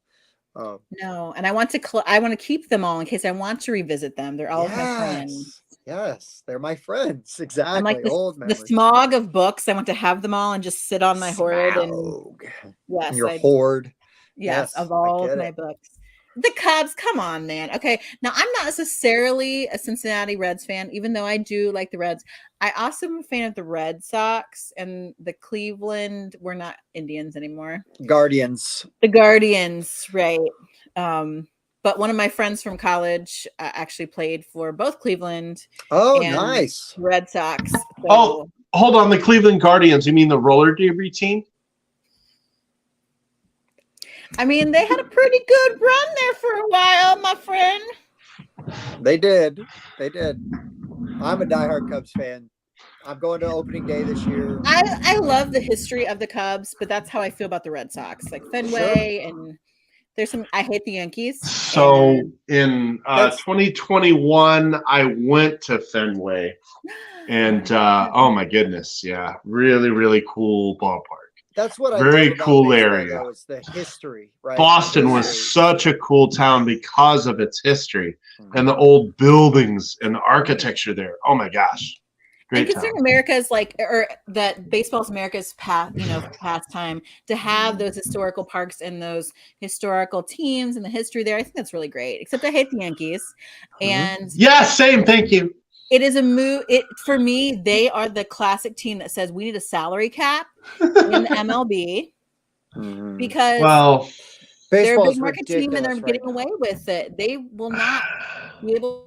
Small market teams, Cincinnati, Cleveland, I can't compete mean, with that. that's true, but as a fan of the Cubs, who generate the fifth most revenue in the league and don't spend that money, if my owner spent money, I'd They be would like, willing. hey, wow, we don't need a salary cap. So, like, we root for a team that has money and then just doesn't spend it. Now, they did get a ring. That's great. But ever since then, we've just been dumping money. All the money has been going into building up Wrigleyville, which is buying up all of the areas around Wrigley so the experience is better. Also the revenue, but not so much the product on the field. Well, then Cincinnati's spending money on Joey Votto, who is just a waste. The just Reds have. And we've got Jonathan India, who is like stinking. Oh my gosh, that movie was so good. He was good. Rookie of the year, and we still couldn't do anything because nobody else was helping him. Oh, Moneyball was so good too. Yes. Oh my gosh, yes.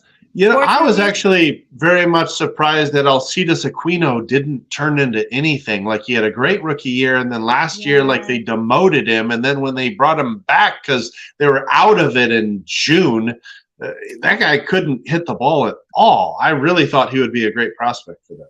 The Reds love to lose until they have no chance in the playoffs, and they win everything after that. I'm like, right? Do we miss the point here? They had so many good players, and they won't pay for them, so they let them go. They're the worst. Them and the Oakland A's. Like, you got talent, let's send it off. Yeah, I mean, I'm unfortunately just a fan of teams that have money and don't want to spend it. The Cubs, the Bears, Notre Dame, whatever.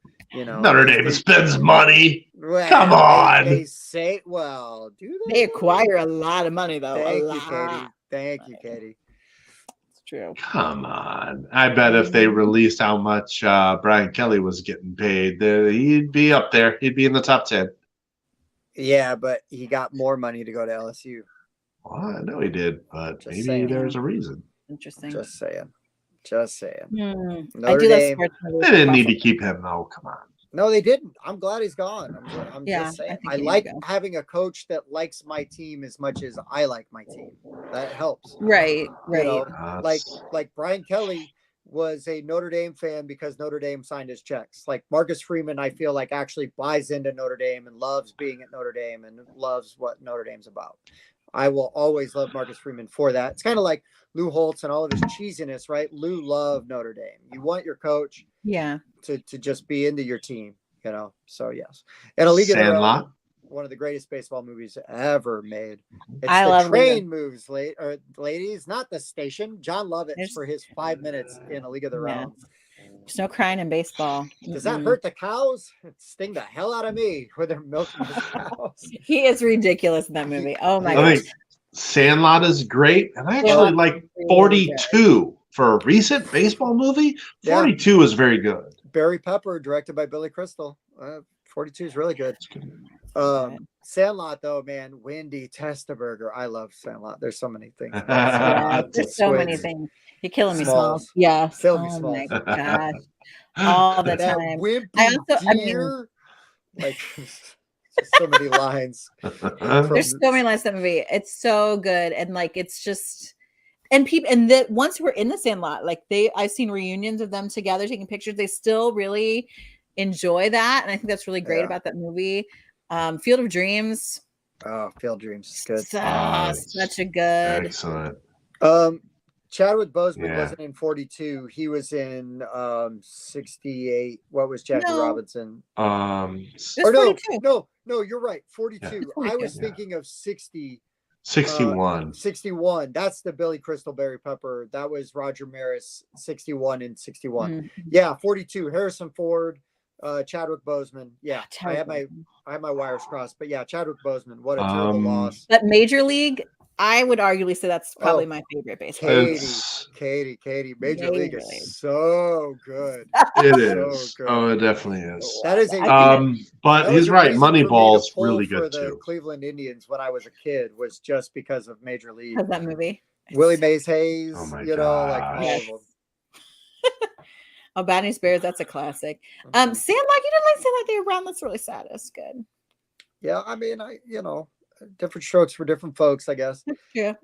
Wayne, if we're gonna go Bad News Bears though, we got to go with the old Walter Matthau one. I cannot do the Billy Bob Thornton one. Like, I don't need to watch him being grumpy. I can watch him do Bad Santa and laugh at that. Right. I don't Walter need Matthau, though, I Bad think News is so Bears. iconic, grumpy man. Yeah. Yeah. Well, and also you got like little kids smoking and cussing, and it's just really funny because you could get away with that in the 70s. Well, yeah. Right. And being mean to kids. Yeah, also true. Yes. He was very That's mean to good. some of those kids in that movie. Oh my god, so good. Even though it's really heavy-handed and kind of cheesy, I really liked For the Love of the Game. With Kevin Costner and John C. Reilly is in that. I believe John C. Reilly plays his catcher, and it's like going through that whole like thing of like doing the perfect game and like, you know, is he going to pitch the perfect game? I don't know why I really like that movie. It's really heavy-handed and over the top and cheesy, but just don't ever, if we're going to talk sports movies real quick, just don't ever waste your time with Draft Day. Oh, I never watched that. Oh, that movie was awful. And yes, I know it's about the Browns. Yes, I know. That movie is good. What's wrong? Oh my gosh, it's so unrealistic. We're going to give you a first round this year, then a first round next year, then a first round the following year. But that's not all. We'll also give you a fourth first round pick. But it's all like that bombastic, like trade ideas of what we're gonna do. He believes in unrealistic. And then he pulls off like the most unrealistic trade in this history of sports. Everybody thinks he's an idiot for it, and then they love him. But it's like, no, No, you are wrong. You are wrong. Oh my gosh, that movie was just way too much. I'm not saying it's the best football movie, but I really like that movie. Oh, well, wow. I will just comment. 8 Men Out is also great. I believe John Cusack, Christopher Lloyd. I love John Cusack. The dude who plays in Mighty Ducks, David Brown. Hockey movies. Oh yeah. All right, Miracle.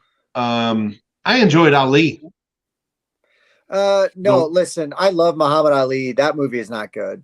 I will say. I like Michael Mann too, but that movie is not good. You want to go boxing movie? Give me Creed. Give me Rocky. I love Creed. I think Creed's great, but I also love Michael B. Jordan. Like, give me everything with Michael B. Jordan in it. Rocky 3. That's my favorite. I was just gonna say Rocky 3. Katie, my softball jersey it says Thunder Lips on the back because of Rocky 3, because that is Hulk Hogan's character.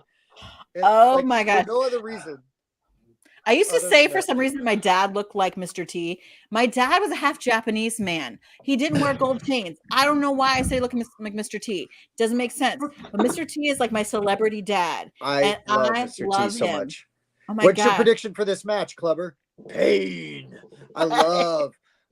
He's so great. I love Clubber Lang. Oh my gosh. He's awesome.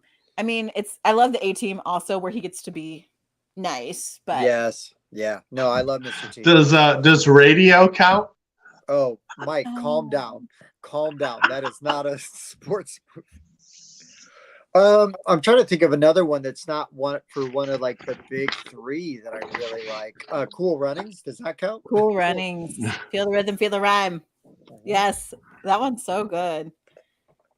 Um, I guess you could do Victory. That was like the football movie with Sylvester Stallone. I believe Pele was in that. Oh, oh, what was it called? Concussion? Is that what it was called? I don't know. Do you have a concussion? You can't remember what it was I called? don't know. It's that He's one got where his- Will Smith is that. That's a football movie. Right. We're trying to talk about ones that aren't football, baseball, or basketball. Wasn't that called Concussion?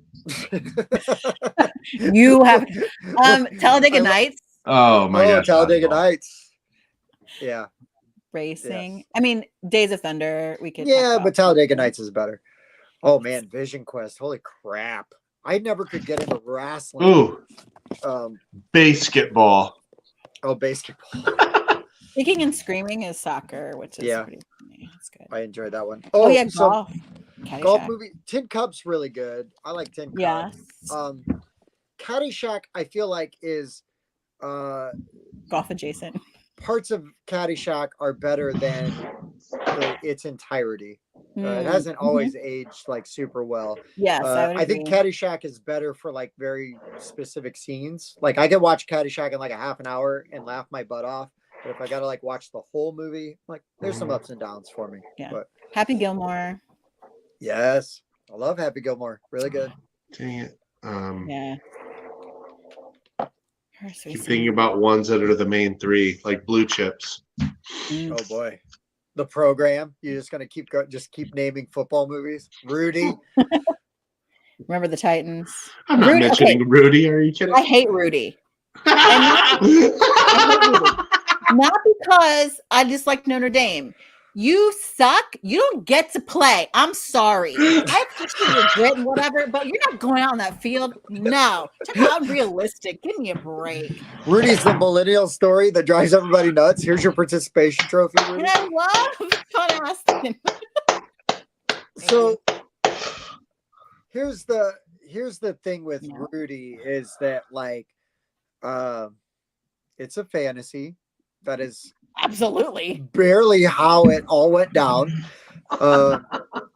One of my very best friends worked in our local news station WNDU channel 16 for many years, and one time I heard Rudy was going to be in town, and I was like, oh dude, he was the program director, right, or the morning show director and manager, so he would like schedule guests to come on and stuff.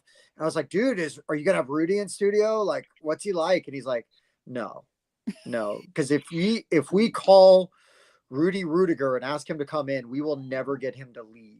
Like, he will stay there all day and he will try to get in on every news segment. Like, he is so self-promoting, and everything. So it's like, I like the Sean Astin version because I think he's a great dude and I love him. And I do love Sean Astin. His wife is from like New Carlisle. So, like he is always in this area, especially around the holidays. Patty Duke's son. He's a great dude. Right. Also, right. Love him. But yeah, Rudy, I can't now watch Rudy and not think of the real Rudy. And I met the real Rudy one time, and like it was interesting. It was a story. And yes, Wayne, I did see that early version of the program before they got the highway scene out of there, because the kids were getting like having the cars drive over them, and then somebody died from it because they were trying to imitate that scene. It's really rough. But I mean, the program was also like a movie about, like, it's one of those that like we're trying to show you how bad things can get in these, and then idiots try to emulate it. So whatever. Oh, I've never seen Youngblood. Hockey. I haven't seen Youngblood either. But man, another Rob Lowe, Patrick Swayze, weren't they in The Outsiders together? Weren't they both in The Outsiders? And Keanu Reeves is in it too, actually. Oh, dang. Which is interesting. I know. I feel like I need to see this. I'm a big fan of Patrick Swayze. Like, we're Dirty Dancing, but Roadhouse, that movie, so good, man. He rips that guy's throat out. That's badass. Throat rips. Yeah, I know. And Sam Elliott's in it too with the mustache, so I automatically love it. It's great. It's a great movie. Yeah, that's fun. That's fun. Roadhouse is tons of fun. It is. It And then is. Mike's eyes glaze over again. Mike's like, which- wait, I'm out. I'm out. 3 hours of sleep. Okay, sorry, Mike. Do you need to go to bed? No, I'm fine. I I'll mean, stop it is talking. getting late, but It is. It is getting you late. know, what I love is that like Katie is like not just in it, but she's in it to win it. Like she already outdid Jason, right? Like, I mean, which was to be expected. right. But Katie brings the A game, right? We start talking sports, and she's like, "Whatever, I got this." Right? I'm like, "I got this." Oh, we're gonna talk Star Trek. Oh, I got this too. Get out of here. Like, whatever. Like, oh, you think you like Star Trek? Let me tell you about Star Trek. Like, so I can dig it. We're talking about deduction games. Katie's like, "Oh, you think you like deduction games?" There's plenty I haven't played, to be fair.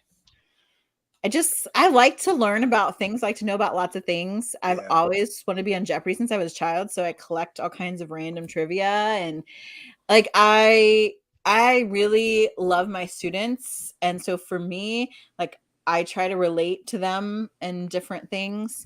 I had this weird like side job once where I interviewed people who worked at like a turkey slaughter plant. All right. It was super weird, but they wanted to know like how they could help stop turnover and what their people needed. Oh, okay, And sure. so I interviewed everyone who worked from like the feather pluckers to the people engineering to the marketing, like people who did maintenance. I talked to all of them, and I'd ask them, what they're interested in. And so I just have a lot of things I could talk about. One guy was like, "Oh, I like to go hunting." I'm like, "Okay, let's talk about hunting. Like, what kind of hunting dogs you have? Like, what are they like?" I said, I was in Future Farmers of America in high school. Like, we'll talk about that. Or I did state soil judging, or some guy's like, "I dress up at Renaissance festivals." I'm like, "Oh, cool, me too. Let's talk about that." Mm-hmm. Mm-hmm. Or a guy like, "I play guitar." I'm like, "Okay, electric, acoustic. What are we talking about? I got a Gibson. Is it a Les Paul style? Is it?" So my boss was like, "You've talked. Everyone who left here was acted like they were friends with you." I'm like, "Well, we had stuff to talk about." Mm-hmm. So I just like to know about lots of different things, and I love to talk, so I'll talk about anything. As you clearly see. That's I was a bartender for many years, and you have to get good at like just finding ways to engage with people, right? Like it doesn't matter what I'm interested in. It's what are you interested in, and then let's go, right? Right. And, It's true.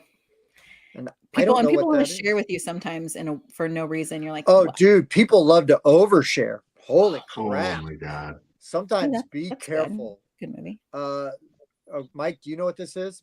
I'm assuming that is that Tiger Woods? The greatest game ever played. Mm. The greatest game ever played. The movie. It's I think it's a newer. Is there a new one and an old one? Because the new one has, I think, Shia LaBeouf in it when he's young. What is TGGEP? The greatest. What you're researching? The greatest game ever played.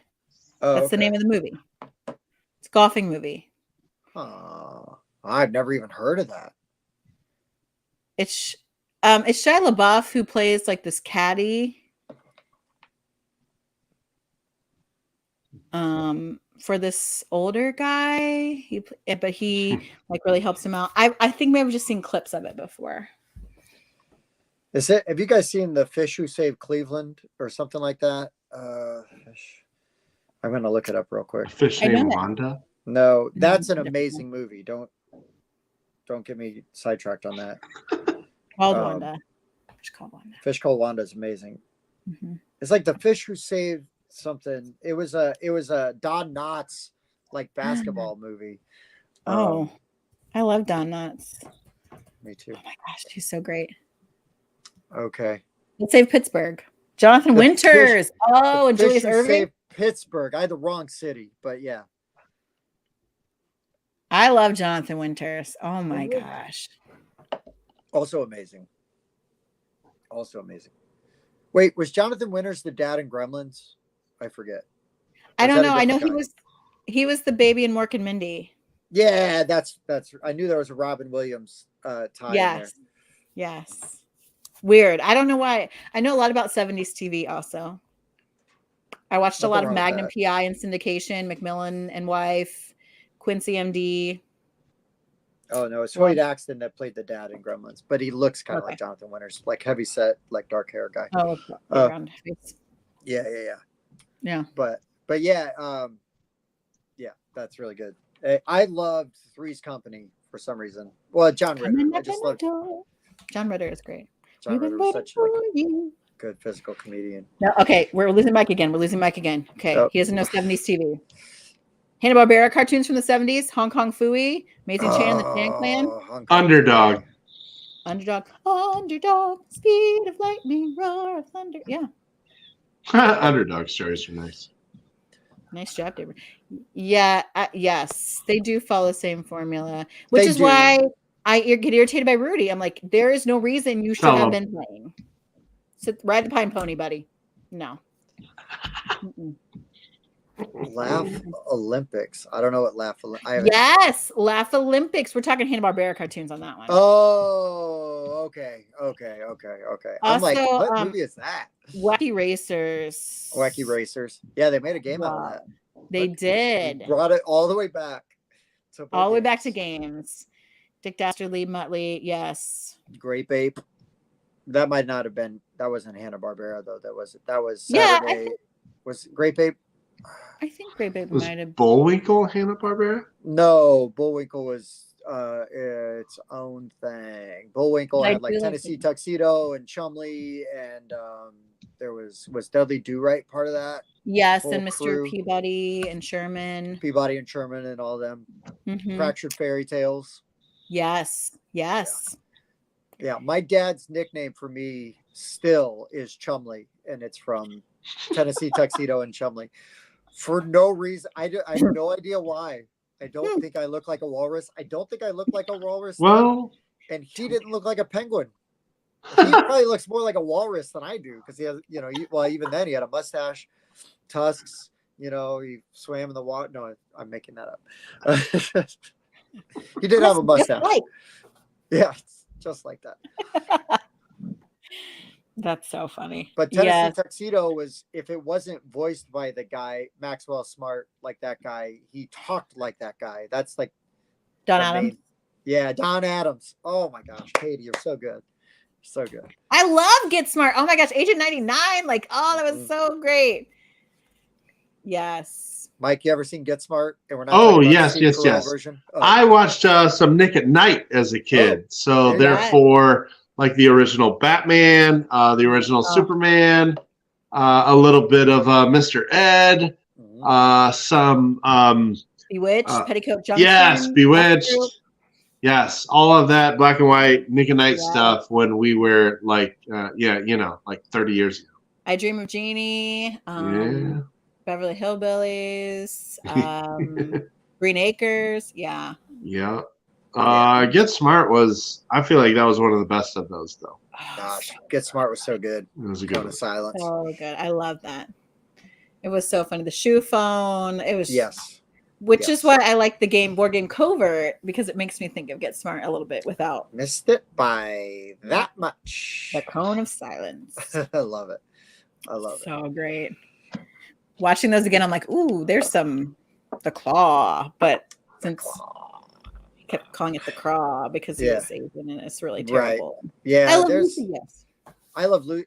Well, again, if you want to take it back to Star Trek, Lucille Ball saved Star Trek. She is Yes. the reason we have Star Trek. Lucille Ball She is amazing, pioneer, and unfortunately, like probably had to be 40 times more badass than she actually was, just because she was female, to Right, like, to get be the things done. She Taken needed to get- seriously. Absolutely. But could you imagine her like in today's environment, like how much more she could have done and everything? Oh, Right.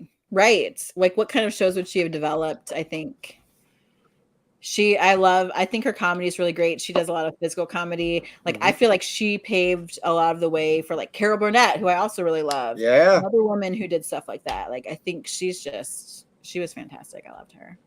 So And I mean, funny. there were yeah. But so many funny people on the Carol Burnett show. Also, we could Oh my gosh, so many funny people. if you Let's- like Mel Brooks stuff. A bunch of those people were like Harvey Korman and all of them, right? Like Yes. uh, And then you get like All in the Family, or you get Mama's Family out of that. You get, I mean, all kinds of stuff that came from that show. And she was so funny. I love her stuff. As a kid, I refused to believe that the lady from Mama's Family wasn't actually an old lady. It's kind of like when you watch Golden Girls, like Sophia. Yes, she's the like youngest one of the one. youngest. Yes, and it's like, what? How's that? Yes. Oh, Golden Girls. That's a whole nother. That's a whole 3-hour episode all by itself. Right, like B. Arthur by herself. She was amazing as Maud. I mean, fantastic. Yeah, I don't care. I love her. Yeah, she was hilarious. She was the other underrated. Like, I know everybody loves Betty White, right? But like, Rue McClanahan and B. Arthur, like, man, they get overshadowed now, right? Or forgotten about now, and they were so good, so funny. And yeah, Bobby, I did start watching. I've only watched the first episode. I gotta watch. I had to stop so I could watch Mandalorian. Wait, there's more than one available? There's 2. What are you doing? Jeez, Mike. I don't know. I watched one episode because I thought, well, I mean, first week, let's release one episode. Oh, no, it's never like that. Oh, and look, David with the history here on I Love Lucy. I know, really interesting. What? Bob says 4. Oh, I don't know. There were 2 out when I started watching it the other day. So that's all I know. Oh no, Hulu's format sucks. So how would I know? I mean, it is what it is. Yeah, this whole streaming service. Oh, 2 a night. Okay. See, Bob's on it. He is. I'm waiting for Only Murders in the Building. Oh my gosh, I love Steve Martin and Martin Short so much. I saw them live, Katie. It was one of the best experiences of my whole life. Wow. And then Nathan Lane is like, he's so good in it. He's so good. He's so good in it. And who knew? Is it Selena Gomez? Who knew like she could be? I love her in that. I love like, and it's almost like a niche because yes, she is younger, so she really plays into that Gen Z millennial kind of phase. Like, it's so great. Right. So right. But she, somehow fits in and gels so well with them and like what they do. Steve Martin. I love Steve Martin. I love his humor. I love his just like from The Jerk. The Jerk is one of my all-time favorite movies. It's so wrong, but like any movie with Steve Martin, like that opens, I was born a poor black child. You know what I mean? And it's Steve Martin like in that house. And it's just like, oh my gosh. I feel like we were talking about how feel like celebrities. Like I feel like I would be friends with Steve Martin in real life. Like we would talk and hang out. Like it would be great. I mean, I don't read a ton of nonfiction, but I've read like Steve Martin nonfiction books, right? Like I read like Born Standing Up is great.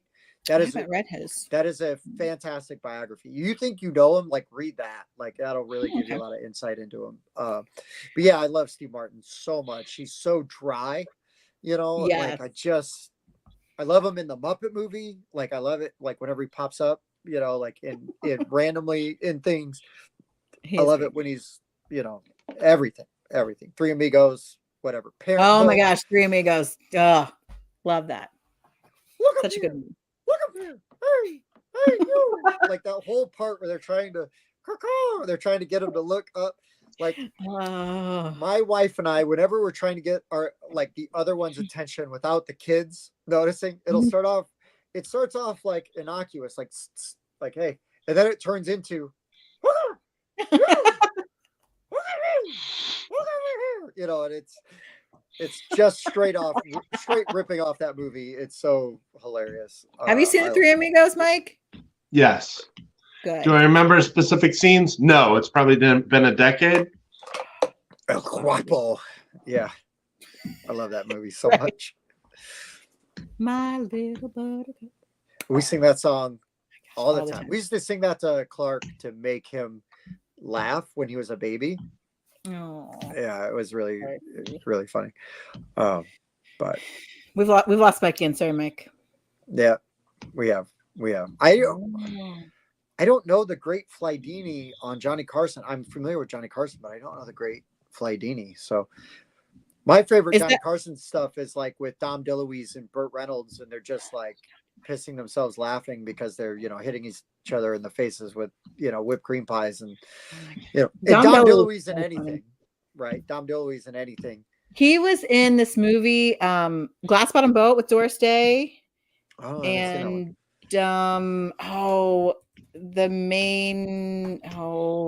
what was the main guy? He was kind of famous at the time too. Rod Serling? No, that's Twilight Zone. No.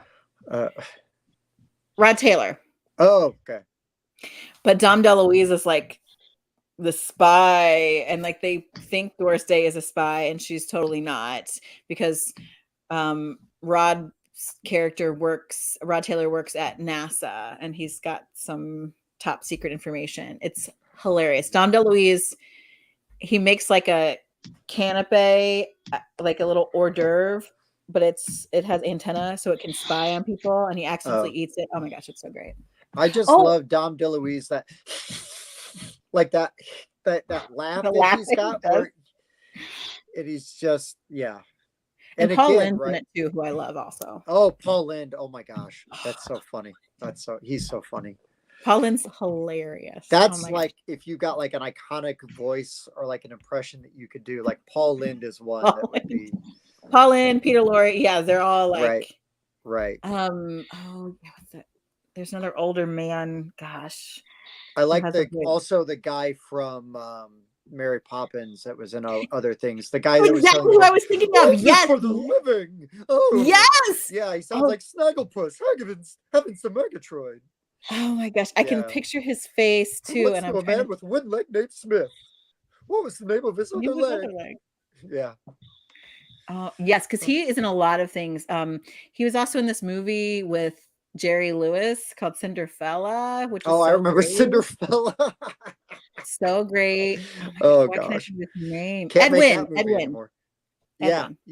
Win. Yeah. So great. Sorry, Mike. We need to catch you up on some good movies, my friend. No doubt. He's been recently catching up on some good horror movies, so like we'll get around to other things. There. So, well, I'm gonna just like bring this to a close because I do want to go to sleep soon. Yes, but I'm going to look up The Great Flydini on YouTube probably as I lay in bed, because the thing is Steve Martin, again, right? Like super talented, multifaceted, like none of that statement surprises me, right? Like actual magic, with comedy. Because when you read Born Standing Up, Steve Martin worked at the magic shop in the original Disneyland. That was like one of his first jobs. And so he learned to do like magic tricks and stuff there. And so anyways, Katie, this has been amazing. It's been fun. So much fun. I'm really glad you're off, right? You don't have to teach school tomorrow, right? I don't teach school tomorrow. No, I have Tuesdays and Thursdays off. Okay. No, so I teach at 3 different colleges, and normally on Mondays and Wednesdays I teach at all 3, but I only have to teach at 2 today, and then Tuesdays and Thursdays are open. So good deal. Well, I'm really glad that you found, because you were like, it was like, you just tell us when you can come on and we'll make it work. Like it didn't have to be a Wednesday, because I wanted you on because I knew we'd have a good time. But it just so happened to work out on a Wednesday. So but thank you so much for coming on and hanging out with us. Thanks this was so much fun. Thank you. I'm sorry it took so long and I monopolized all the time and just rambled whatever on. My buffering, I would have monopolized more time, but I was busy in frozen hell. Mike and I did a filler chat. It was fine. Yeah. Right. and then Mike peaked when we were talking about football, and then he used up all his energy and started to get tired again, which is totally cool. I get it, because he only got to sleep for 3 hours while he was at work today. Bring it all the way back around to that. Wow, I was at work today. You need to try for a longer nap tomorrow at work. I know, that's true. Yeah. Sure. But so Katie, anytime you want to come back on, please say something, because this was awesome. I know we'll see you at Origins, right? We're gonna hang out at Origins. Yes, that'll be great. We're hoping to try and come up north sometime.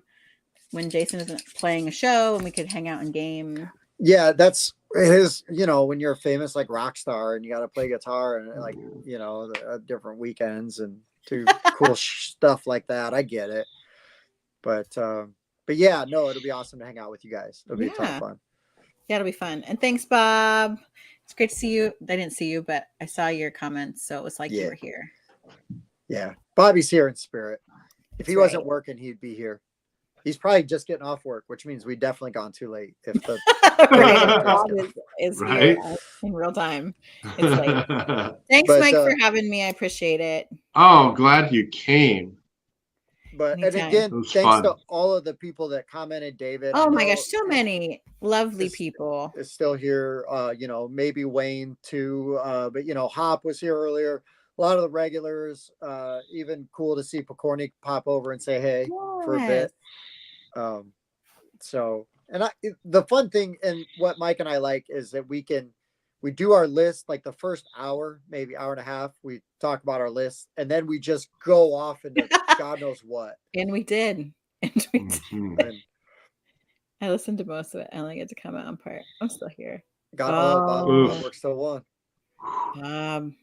But that's how it gets us Friday nights free. Don't blame me. And you've got a whole list of games to bring on Friday night now, Bob. Yeah. Oh, yay. Thanks, Wayne. Those are that hung in there. Baker Street regulars, yes. Yeah.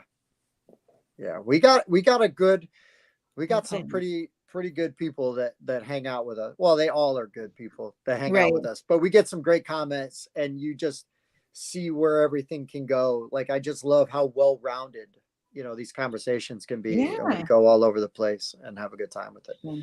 So So Mike, next time you make the list of what you want to talk about outside of games, and I'll make sure I'm ready to discuss.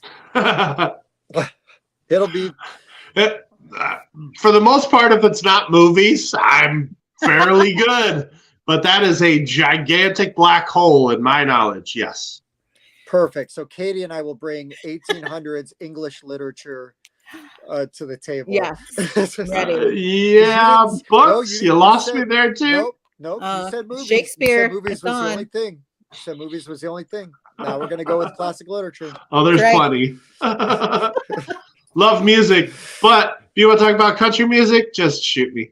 I feel like that's a country storytelling. Song. I have appreciated that too. Yeah, I feel like it's a gimmick. I like old country music. I can't do much new country music is gimmicky. Old country music has some heart. I like about 90s country music. You like there you go. Alan Jackson, I'm good with that. Alan Jackson, Tim McGraw, yes. Brooks, Shania Twain. I mean, really, like country music now is like a rapper with Billy Cyrus singing over it. O-Town Road.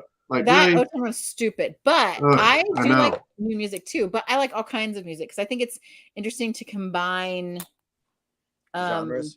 Yeah, I love the combination of genres, but anytime you include country, you lost me. It's a gimmick. I can add twang to my voice. It doesn't make me country. Right, because country is about storytelling and like roots. And I think there's something great. But I also I'm a 90s hip hop and R&B. Like I love Dre, Biggie, Tupac. That's I want to talk about East Coast, West Coast. I would love to have that discussion. Absolutely.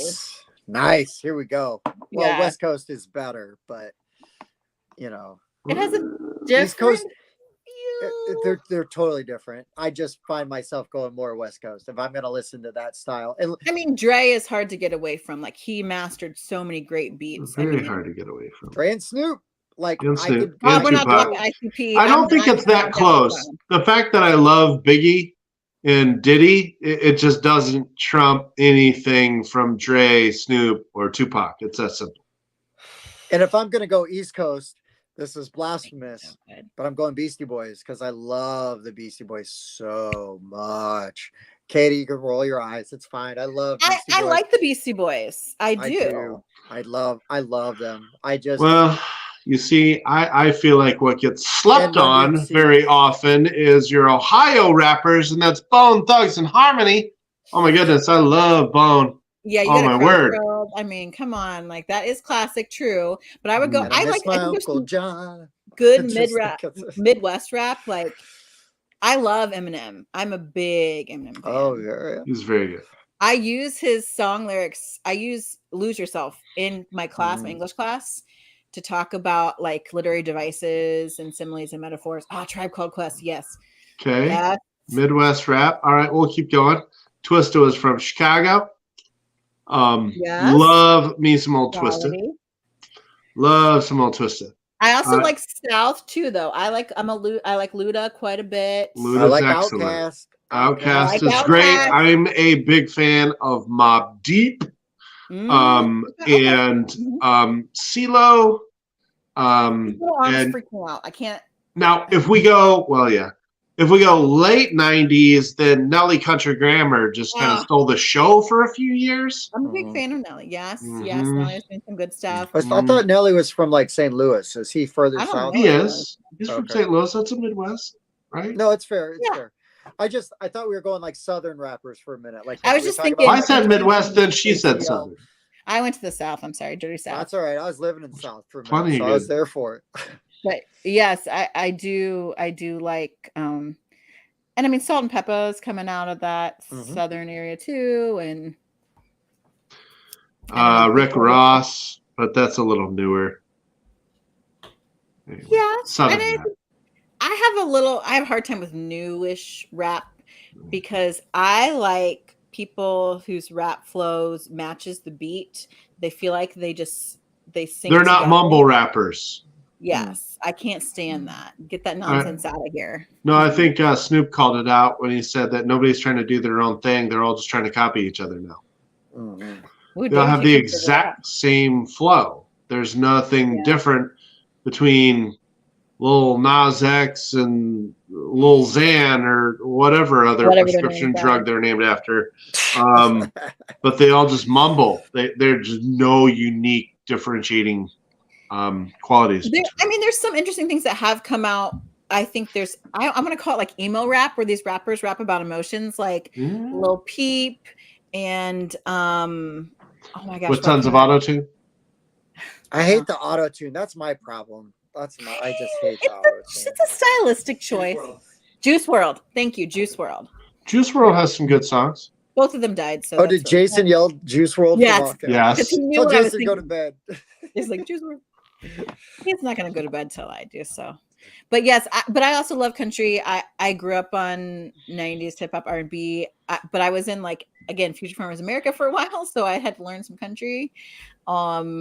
I grew up listening to Temptations, the Beatles, Motown, Mamas and the Papas, Beach Boys. That was like a lot of my background in music. And I was a vocalist and sang in choirs and stuff. So the harmonies that like Mamas and the Papas did and the Beach Boys did, like that. Nobody could harmonize like they could.